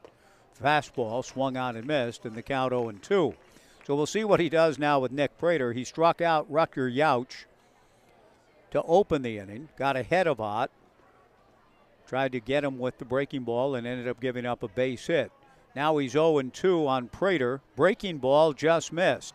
And he's not missing by much, but he's not getting the satisfaction of the call by Pastor Dan Clement of the neighborhood church in Albany. The 1-2 fastball high, ball 2, 2-2. At least that's what I heard from a friend. And I guess if you get a little too worked up about how he calls the game, you could visit him on Sunday morning. The 2-2 pitch is lifted into right field. Moving over is Ethan Hott, and in a few steps to make the catch. 2 down, and Hagen Bowen, who's been up twice and hit twice, will be the hitter.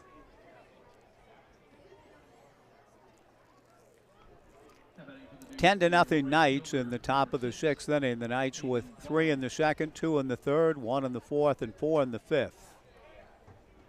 Caleb Bolts following Ethan Collins, Joey Munt, and Kellen Siegel.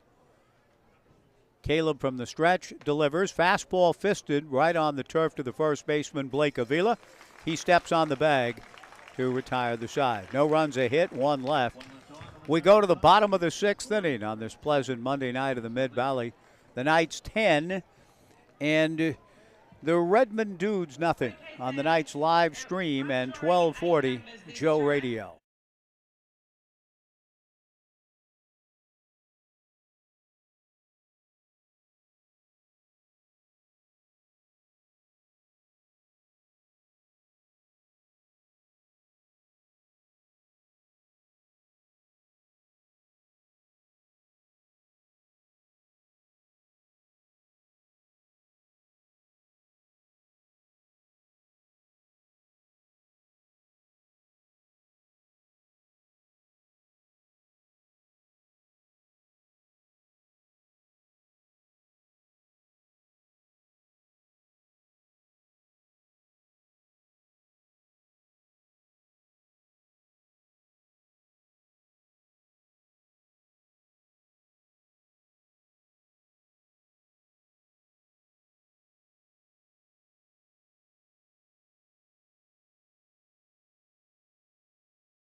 It appears as though we have a new catcher for the Redmond Dudes.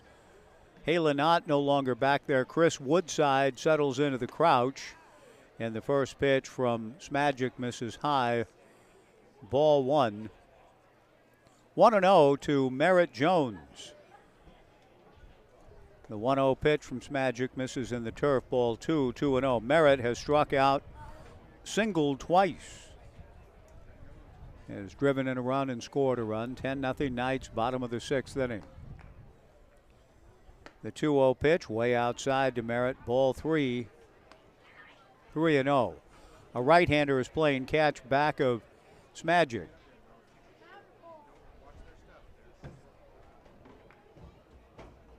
The 3-0 pitch misses for ball 4. Merritt drawing a 4-pitch walk. Phoenix called to the plate.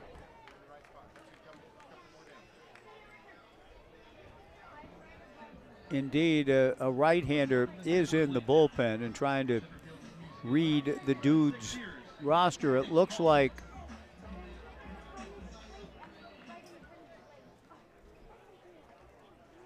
Skylar Malinsky, who's one of the coaches for the club, player coach, loosening up beyond the left field fence. A throw to first base, Merritt back to the bag. Phoenix call taking ball 1, 1-0. Phoenix has had a good ball game. A pair of RBI doubles. He takes the 1-0 pitch for a strike. 1-1 to Phoenix. Fly to center in his other at-bat. 10-0 Knights in the bottom of the 6th inning.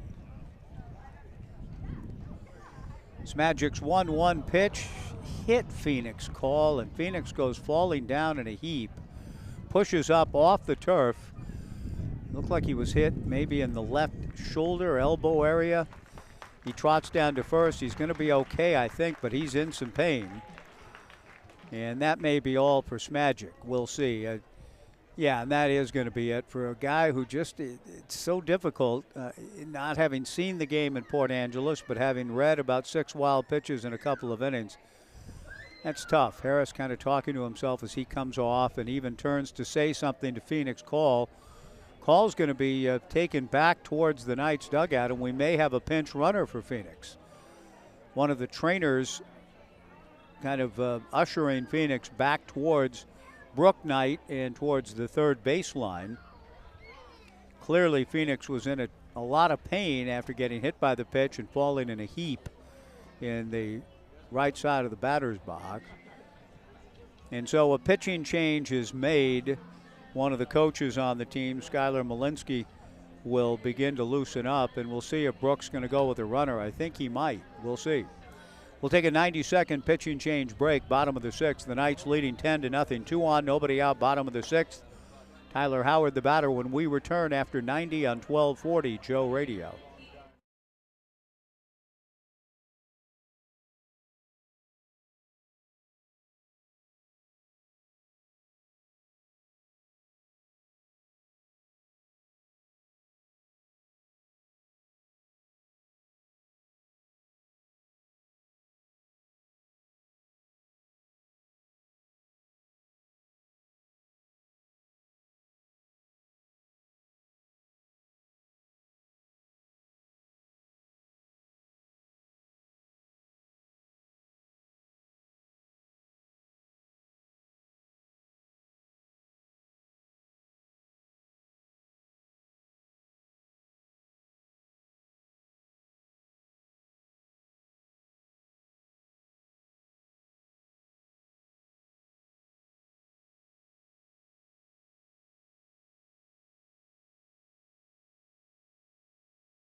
The coach into the ball game, and there's a variance in the spelling and the pronunciation. I went down to the dugout, asked the coach, oh, it's Skylar Malinsky. The program says Mineski. Skylar to the plate. A chopper back toward Coach Skylar. He looks at second and sidearms to first, so he just likes to sidearm.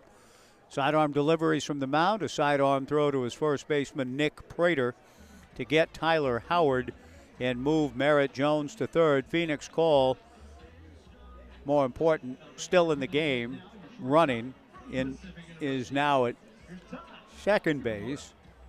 One away, 10-0 Knights in the bottom of the sixth. Ty Yukamoto, the batter. Ty has had an RBI single, been hit and walked. Skylar Malinsky, and that's just what the young guys told me. A balk is called on the coach. He didn't come to a set position, evidently. So on the play, Merritt Jones comes down the line to score on the balk. And into third base goes Phoenix Call.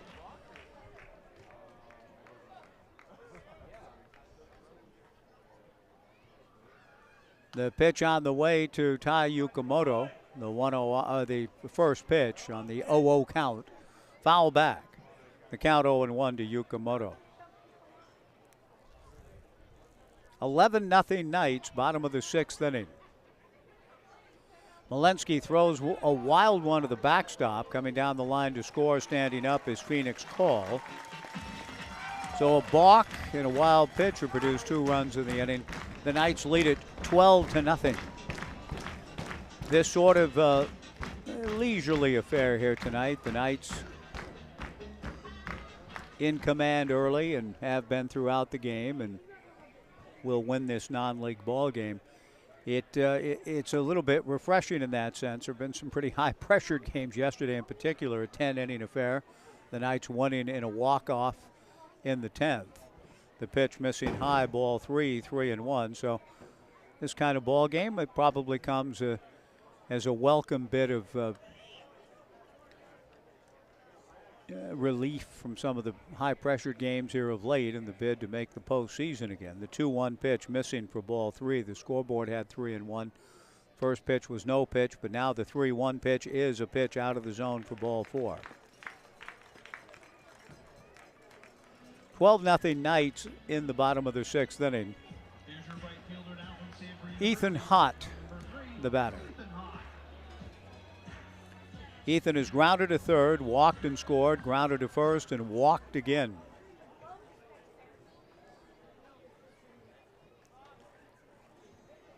Walensky delivers, broken bat, ground ball to third, fielded by Brock. Goes to Austin Paul for one. The throw back to first gets away from Nick Prater. Heading to second is Hot slid a little too early and is tagged out. So a double play ball in kind of an odd sequence. That double play goes 5-4, 3-4, and the inning is over. The Knights settled for 2 runs. The barrel of the bat went sailing above the Knights' on-deck area. Hot grounds into the 5-4, 3-4 double play, and that ends the 6th. The Knights get 2 more, and after 6, it's Corvallis 12 and Redmond nothing on the Knights live stream and 1240 Joe Radio.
Through 6 innings at Goss Stadium at Coleman Field, the Corvallis Knights 12 runs, 9 hits, and no errors.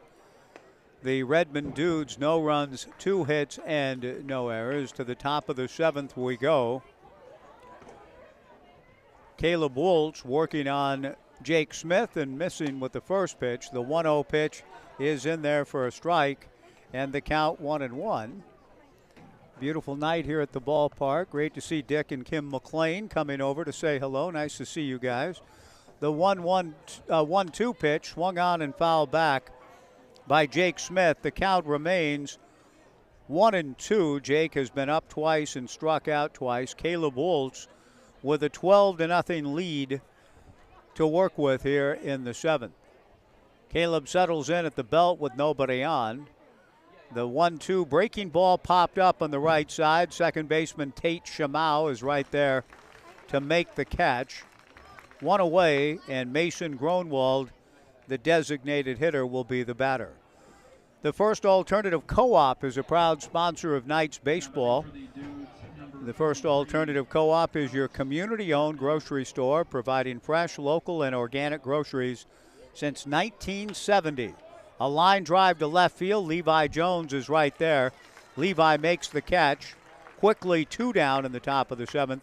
Reed Brock will be the hitter, or will he? We may get a pinch hitter for Reed, and it looks as though we're going to, and we'll try to get to the identity of the hitter for you here in a second. But again, we want to thank the Co-op for making it easy for you and your family to buy local and eat healthy.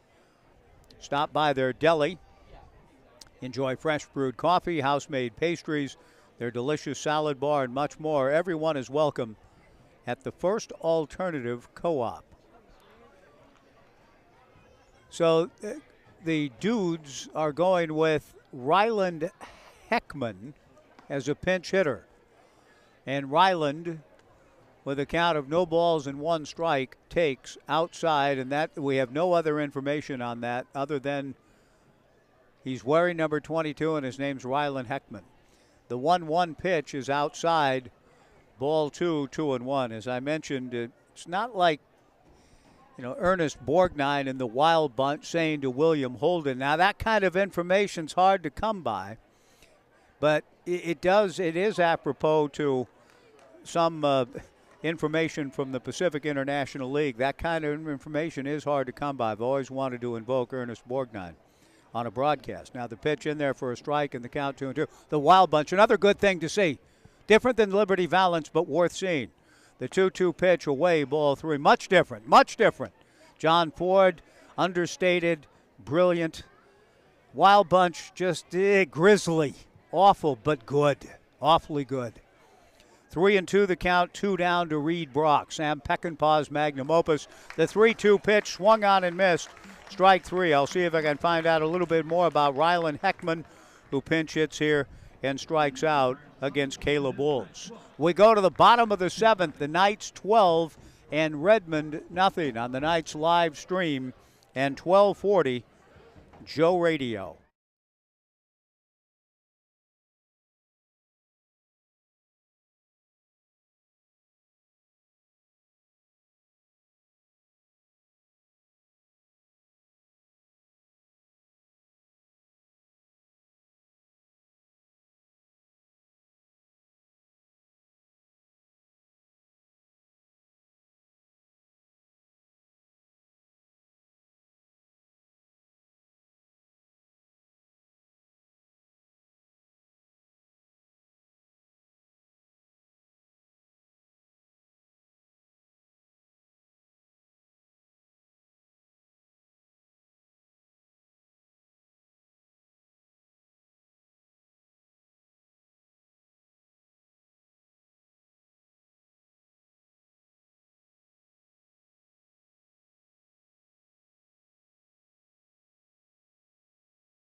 Bottom of the 7th inning, Dick McLean and his wife Kim, a longtime volleyball coach at Sandy M. Christian, now the volleyball coach at Corbin University up the road, coming by to say hi between innings as we go to the bottom of the 7th. Blake Avila takes low and inside from Coach Molensky. Sorry, Skyler. We had variant readings on your name. The 2-0 pitch, a strike to Blake, and the count 2-1. 12-0 Knights in the bottom of the 7th inning. Blake Avila leading things off against Schuyler. Blake will be followed by Tate Shamau and then Levi Jones. The 2-1 pitch just missing for ball 3. 3-1. Blake with a couple of RBIs tonight is 0 for 2. We'll be back with you tomorrow night right here on 1240 Joe Radio and the live stream with the Knights and Kelowna Falcons. Avila, slicing fly ball down the left field line. Jake Smith in fair territory moves over to make the catch. One away, and Tate Shamau will be the hitter. Staying in the game after hitting for Reed Brock. Now at third base, Ryland Heckman.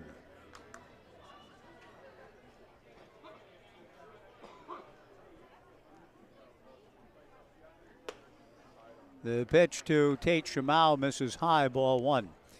If you find that your home office or investment property is dirty, dingy, or worn, we encourage you to call family-owned All Pro Property Services. They've helped thousands get the best out of their properties, from investment renovations, facility services, housekeeping, and move-out cleans. All Pro has the bases covered. Visit allproproperty.net for more information. A 2-0 pitch is a one-hopper to the shortstop Gatter, who backhands and throws a little bit low, but it's dug nicely over at first base for out number 2. And Levi Jones will come to the plate.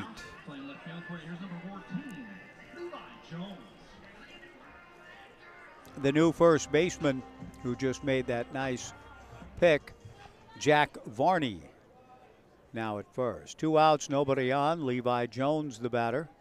Bottom of the 7th, 12-0 Knights. Levi takes a fastball for a strike. 0-1 the count.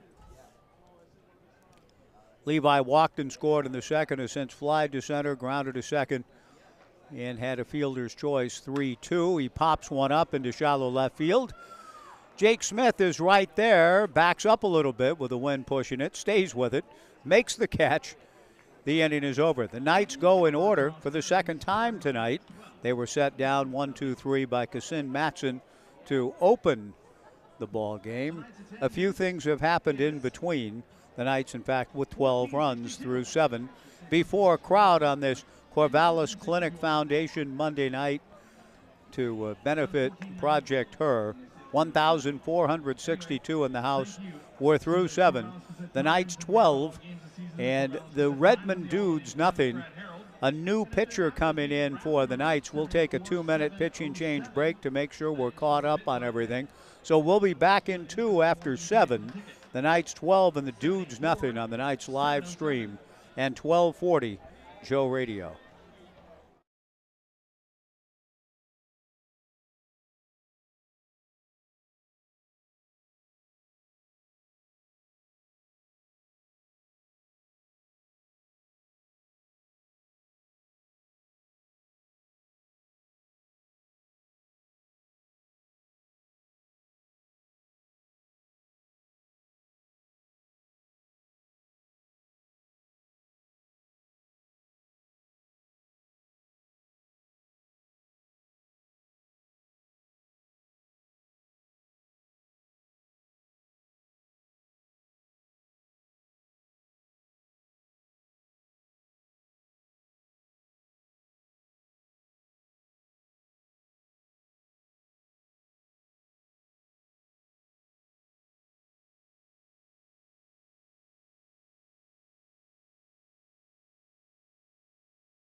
Morgan Codron, the new pitcher for the Knights, delivers over the top with a fastball swung on and missed by Austin Paul.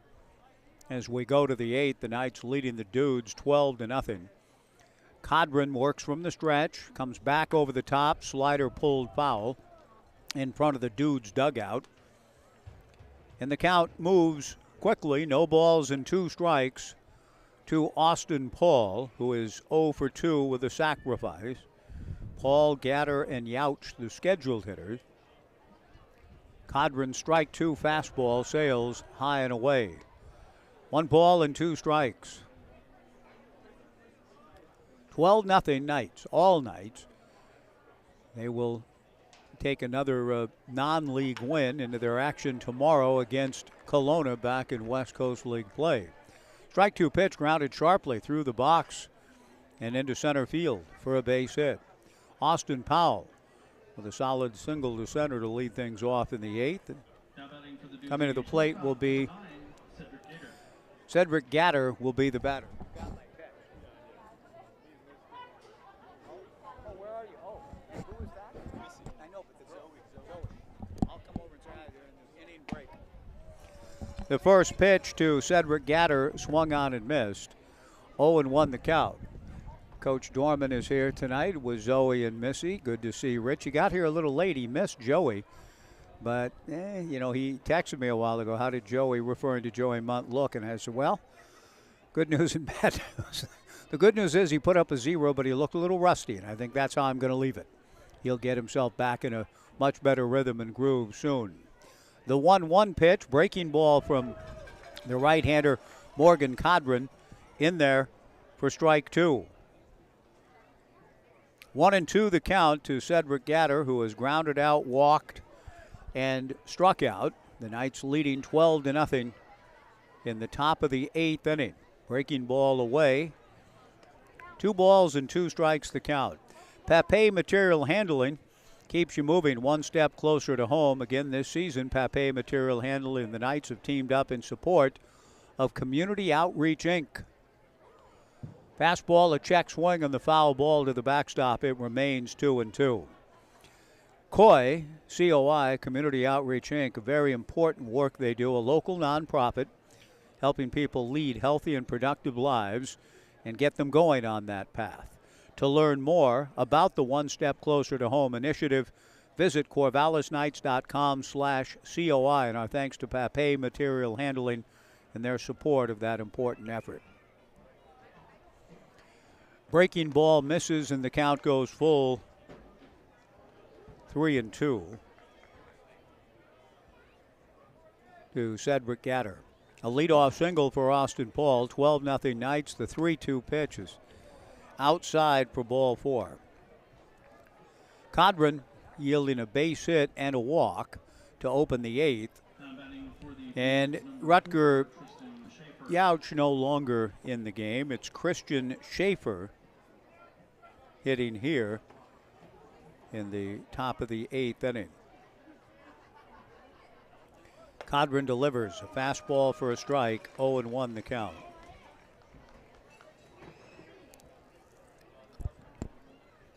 Sam Sturr tomorrow night for the start for the Knights in Game 1 against Kelowna. Miles Gostola on Wednesday, in Game 2. The series concludes on Thursday. Fastball swung on and missed. No balls and 2 strikes to Christian Schaefer.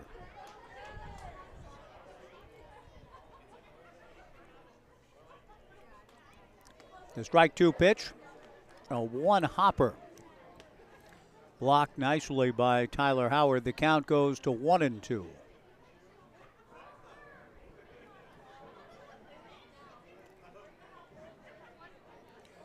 Codron delivers. Fastball chased and missed. Strike 3. Ball was up and in, well out of the zone, but difficult for Schaefer to lay off. And that brings Chris Woodside to the plate. Woodside taking over for Halen Ott.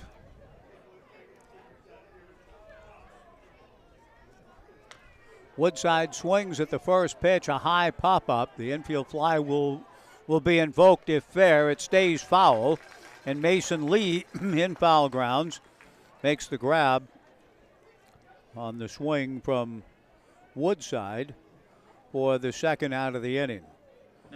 Chris out of Woodinville High School and attends St. Olaf in Northfield, Minnesota. And anytime I see Northfield, Minnesota, it makes me wonder, should I someday see the great Northfield, Minnesota Raid? I never have, but it's always intrigued me from the time I saw the title in the early 70s, and it has Cliff Robertson and Robert Duvall, so it can't be bad. First pitch a strike, and the count 0-1. The 0-1 pitch lifted foul off third and out of play. No balls and 2 strikes, a good catch by a fan down the line.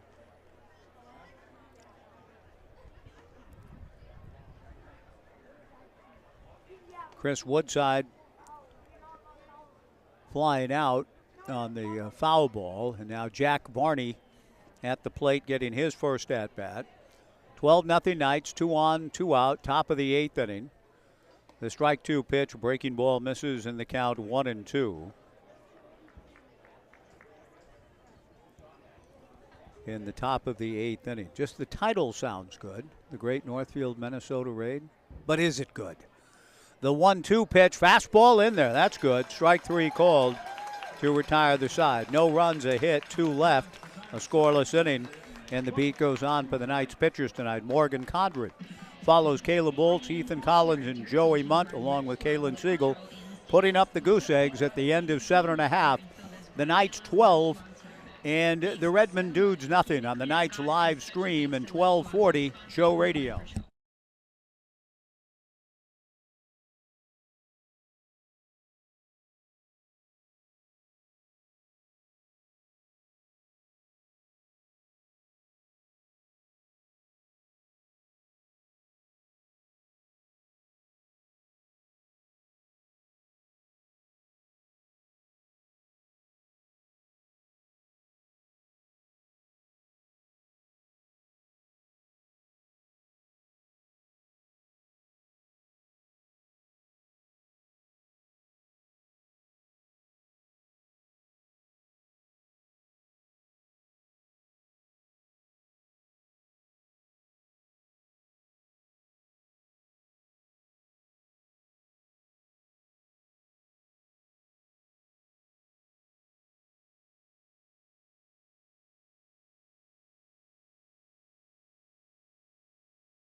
Mason Lee at the plate, 1 ball and 2 strikes the count.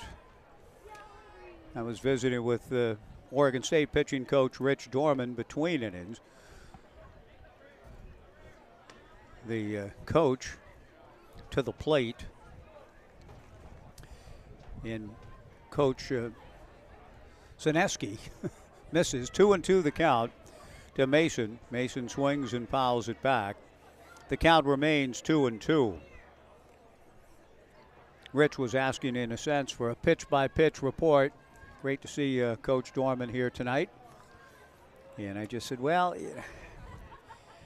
you know, Joey, I have to chalk up what happened to him tonight, just sort of a getting his feet back in, kind of getting his legs under him again when he came on in the third. He asked how many guys did he walk. I said, well, he hit 2 and walked 1, but nobody scored, and he struck out the last guy, so it ended on a good note. And Rich just said, "Ah, it's good. He'll be fine." Was sort of Rich's pronouncement on that at the end. But some family things going on. Wasn't able to get here to see a guy that I know he's anxious to see get back in the fold in Big Joey. Mason Lee takes strike 3 called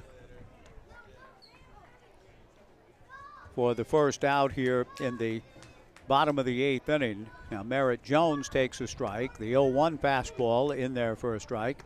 Coach Skylar Mineski doing a nice job filling up the zone here in the bottom of the 8th. In fact, he's retired 5 straight. The pitch to Merritt hit foul above the Omaha room. Axis Electric occupying that special part of the ballpark tonight. 0-2 to Merritt Jones. 12-0 Knights, bottom of the 8th inning. Skyler to the plate and misses down and away. 1-2 to Skylar Mineski. Merritt Jones getting the start tonight as the designated hitter, one of the Knights' pitchers. Checks a swing and a pitch to the backstop. In the count 2-2. Merritt struck out in his first at-bat, but then singled in his next 2 trips and then walked and scored in the 6th inning. The Knights 3 in the 2nd, 2 in the 3rd, 1 in the 4th, 4 in the 5th, and 2 in the 6th. 12-0, bottom of the 8th inning. 2-2 the count to Merritt. Fastball popping in and out of the mid of the catcher, Chris Woodside, high and inside, ball 3. 3-2.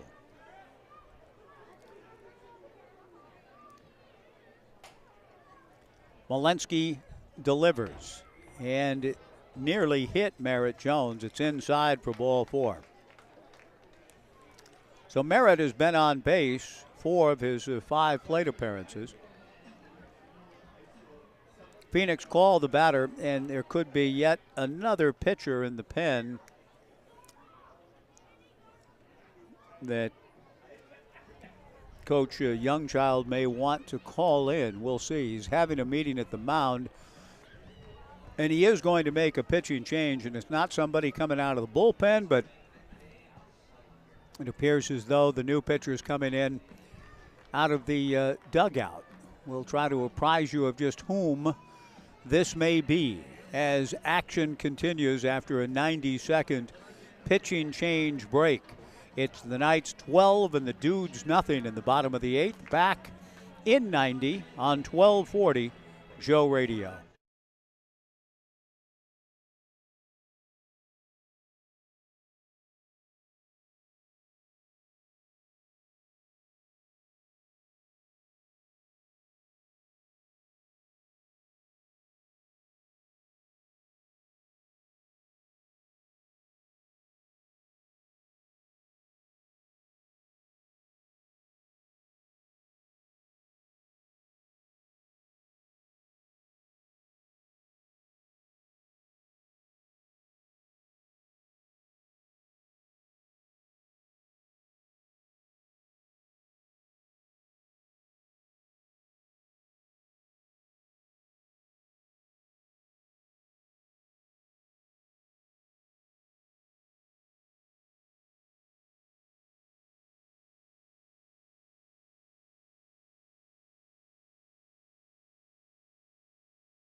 Number 6 here.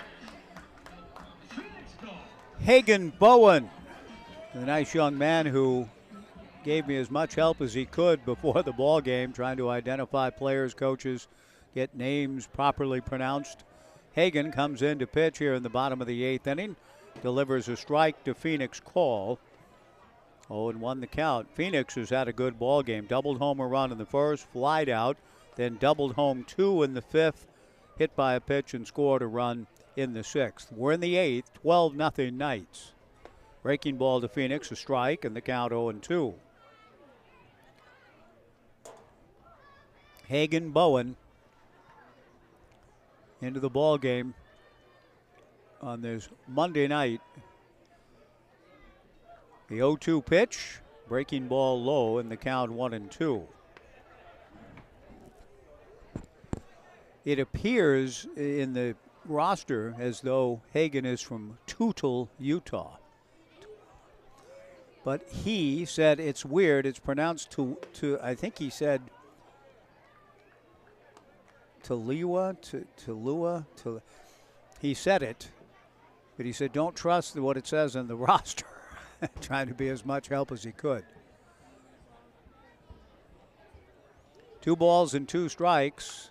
The pitch to Call, hit high and foul back of the plate on top of the McGrath family press box to our left. The count remains 2 balls and 2 strikes.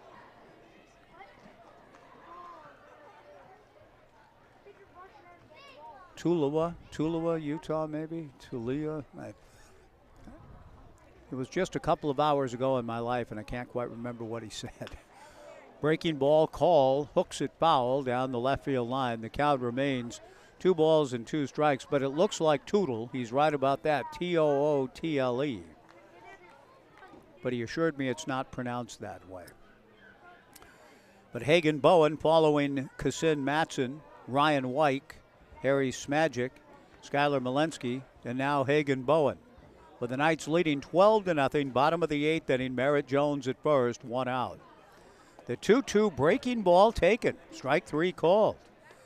Whether Tudor or Tuliaki or Tuiasosopo, whatever, that's a good-looking pitch. However you pronounce it, it looked good. Good breaking ball and call. Knew it. He turned and walked away before the home plate umpire, Pastor Clement, had finished making the strike call. 2 down, Tyler Howard, the batter. Call delivers. Tyler fouls it straight back. No balls and a strike. Tyler has grounded to short, singled to center and scored, singled home a run, and hit back to the box. Merritt Jones at first, 2 down. Breaking ball inside. 1 ball and 1 strike the count.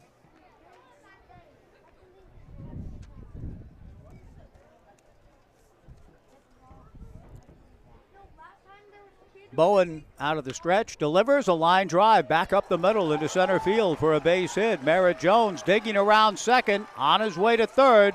The throw is high, and into second base on the throw all the way in goes Tyler Howard. Pretty aggressive base running on the pitcher's part, Merritt Jones. I mean, this is a nice opportunity for a guy who is a pitcher for the Knights, and a good one, to get a chance to play. He didn't want to just stop at second.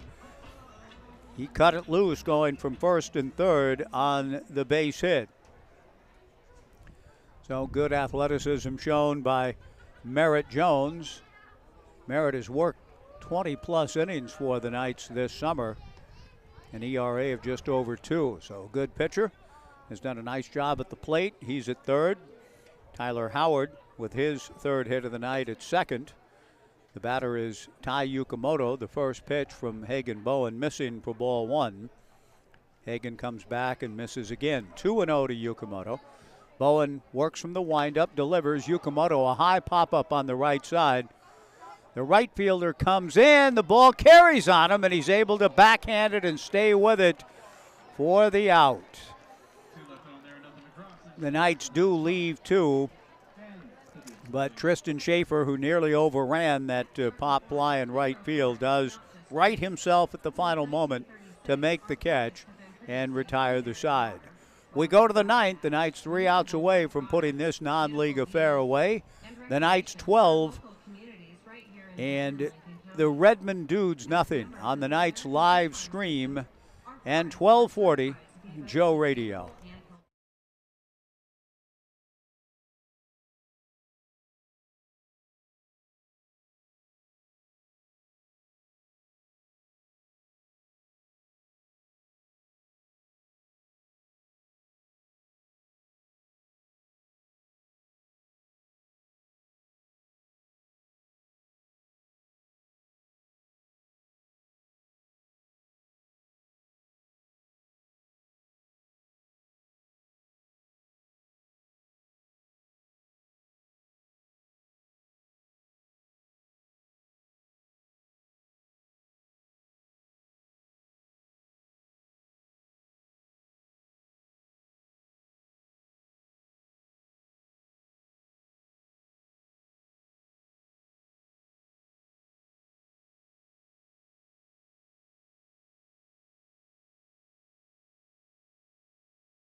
Top of the 9th inning, the pitcher for the Redmond Dudes. Hagen Bowen swings at the first pitch from Morgan Codron. Doesn't get it. The 0-1 pitch is high, and the count 1-1. Hagen Bowen, Jake Smith, and Mason Gronwald, the scheduled hitters for the Redmond Dudes. Breaking ball misses, and the count 2-1. How are you, Taylor? Good. You looking for the player of the game? Thomas just came wandering out of the McGrath family press box, and I think we're going to go with Merritt Jones tonight. Yeah. Yep, a pitcher and a hitter. Thank you, Taylor. The 2-1 pitch is high. Ball 3, 3-1. 12-0 Knights, top of the ninth inning. Tyler Howard certainly a strong candidate as well for the player of the game. Phoenix Call in there too, but Merritt and the uniqueness of kind of being a two-way guy earns the distinction tonight of the Washington Park Advisors player of the game. Hagen Bowen takes outside for ball 4. Morgan Codron issuing the walk. The first pitch, a strike to Jake Smith. 0-1 the count. Jake 0 for 3.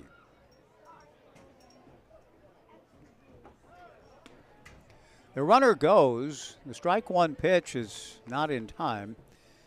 Bowen into second with the stolen base. A bit of a surprising maneuver in the overall scheme of things. Not in the sorry scheme of things entirely. It wouldn't apply to that. Omar notwithstanding the pitch, misses ball 2, 2-1. A little surprising though to see a guy running on a 12-0 game. 2-1 pitch, a little bit high, ball 3, 3-1. 12-0 Knights in the top of the ninth inning. Morgan Codron back to the plate. The 3-1 pitch, a good fastball, knee high outside corner, strike 2, 3-2. Sam Sturr tomorrow. Another outing that I'm sure Rich Dorman will be watching closely. The 3-2 pitch inside for ball 4. Wow, that's tough. Codron with a 12-0 lead has walked the first 2 batters of the ninth inning. And that'll bring to the plate the designated hitter, Mason Gronwald. And Morgan just simply wants to kind of right himself and pitch to contact. He does here on the first pitch. Swung on and fouled back. No balls and 1 strike the count.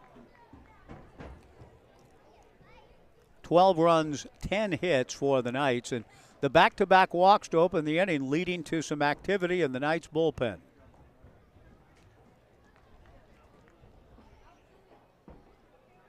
Codron taking a long look in, time called and granted to Mason Gronwald. No balls and a strike. The Knights have combined to shut out this Dudes club. The 2-1 pitch, 0-1 pitch, pardon me, swung on and missed in the count 0-2. And certainly Codron wants to kind of get back in the groove and keep the shutout intact following Kellen Siegel, Joey Munt, Ethan Collins, and Caleb Oltz in the combined whitewash thus far. The strike 2 pitch missing high and away. 1-2 the count. 2 on, nobody out in the ninth. Codron delivers, fastball, swung on and missed, strike 3. 1 away. Nice recovery by Morgan after the back-to-back walks. And that brings to the plate for the second time Ryland Heckman, left-handed hitter. Well, the Knights closing in on this non-league affair before 1,462. The first pitch missing to Ryland Heckman. 1 ball and no strikes.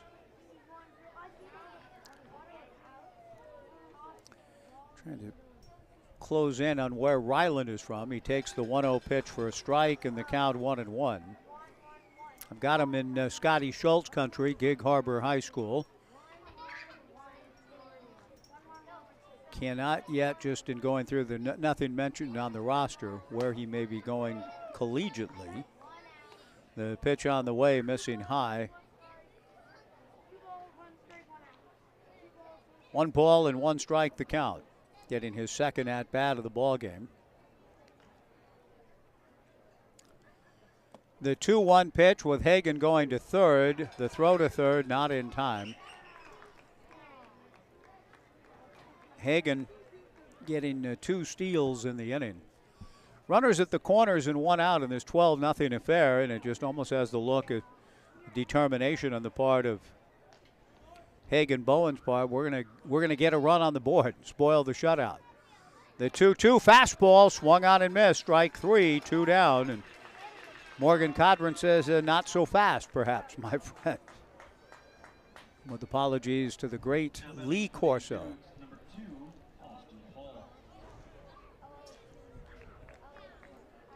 Austin Paul, the hitter. 2 balls or 2 outs with runners at first and third in the top of the 9th inning. The Knights leading 12-0. Fastball from Morgan is high, ball 1. The Dudes trying to spoil the shutout bid. They have a runner 90 feet away in Bowen. The runner at first not being held on. Jake Smith goes into second, no steal for him. The pitch missing inside to Paul, ball 2, 2-0. Cedric Gatter on deck. 2 balls, no strikes, runners at second and third and 2 down. 12-0 Knights in the top of the 9th inning. The 2-0 fastball on the inside corner. The count 2-1.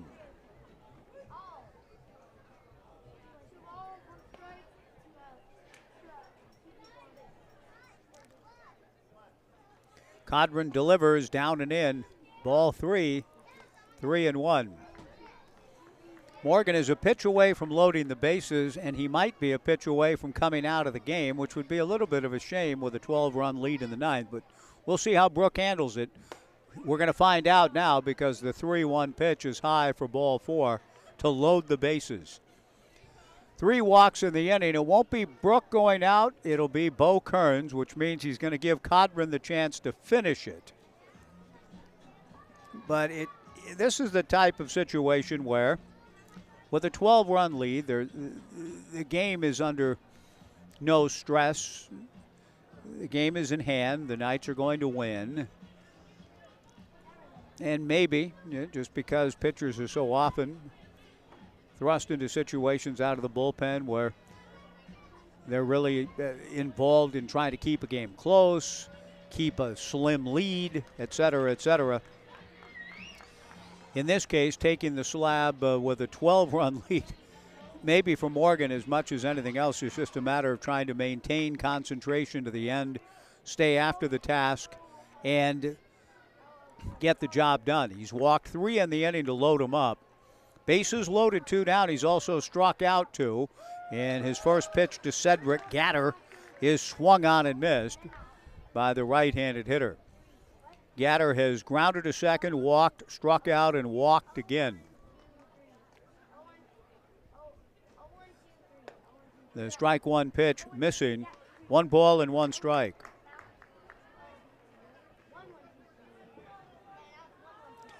Knights pitchers have walked 5 and hit 4. The 1-1 pitch to Gatter, very high, ball 2, 2-1. There is someone throwing in the Knights' pen. I think it's Jonathan Stone. Codron being given a chance to finish the job. Trying to do it right here. The right-hander's 2-1 pitch, a line drive down the right field line, a fair ball. Hagan Bowen scores. Jake Smith will score. Stopping at third base is Austin Paul. Gatter into second with a double. And the Dudes indeed have spoiled the shutout. Now the Knights 9 and Redmond 2 on a 2-out, 2-run double for Cedric Gatter. Runners at second and third, and Christian Schaefer the hitter. You know, it's interesting in that had Codron delivered ball 4 to the batter, only 1 run would have scored, but he would have been taken out of the game. In an odd sort of way, he stays in the game because he gives up a 2-run double, but didn't walk the guy. The pitch to Schaefer, ball 1, the 1-0 pitch in there for a strike, and the count 1-1. And I understand it. We've all seen it, and it makes some sense. Christian Schaefer has been aboard on an infield single, been hit by a pitch and struck out twice. Codron delivers, swung on and missed. The Dudes are down to their final strike. Runners at first and second, 2 down, 2 runs in. Codron delivers, fastball, swung on and missed, strike 3. Codron allowed to stay in to finish it. I'm sure he's a little disappointed with the 3 walks in the inning, but he strikes out the side as well, and the Dudes spoil the shutout, but they fall 12-2 here in this non-league affair at Goss Stadium at Coleman Field. The Knights, 12 runs, 10 hits, and no errors. The Dudes, 2 runs, 4 hits, and no errors. The Knights win it, and we'll be back at it in league play tomorrow night against the Kelowna Falcons. Our live stream will get underway at 6:20. It was a real pleasure to be with you tonight. I want to thank all of you for following along with Casey Lavin back in our studios, along with Thomas Rudolph, Andrew Henderson, Dale Hummel, Garrett Dworshak, Taylor, the whole crew this evening, watching the Corvallis Knights take care of business early and often. A final score of 12-0. Our thanks to, as well, the team coming to us, visiting us from Monmouth, the Central Panthers Junior Federal JBO 12U team here together in their jerseys and caps. I hope they had a lot of fun and hope you did too. That's going to do it for us here tonight. Our thanks to the Corvallis Clinic Foundation, the important work that they do with Project Her help, enlightenment, and resources, an outstanding program of the Corvallis Clinic Foundation. Our final score, the Knights 12 and the Redmond Dudes nothing. See you tomorrow with the Kelowna Falcons in town, right back here on the Knights live stream and 1240 Joe Radio. So long, everybody.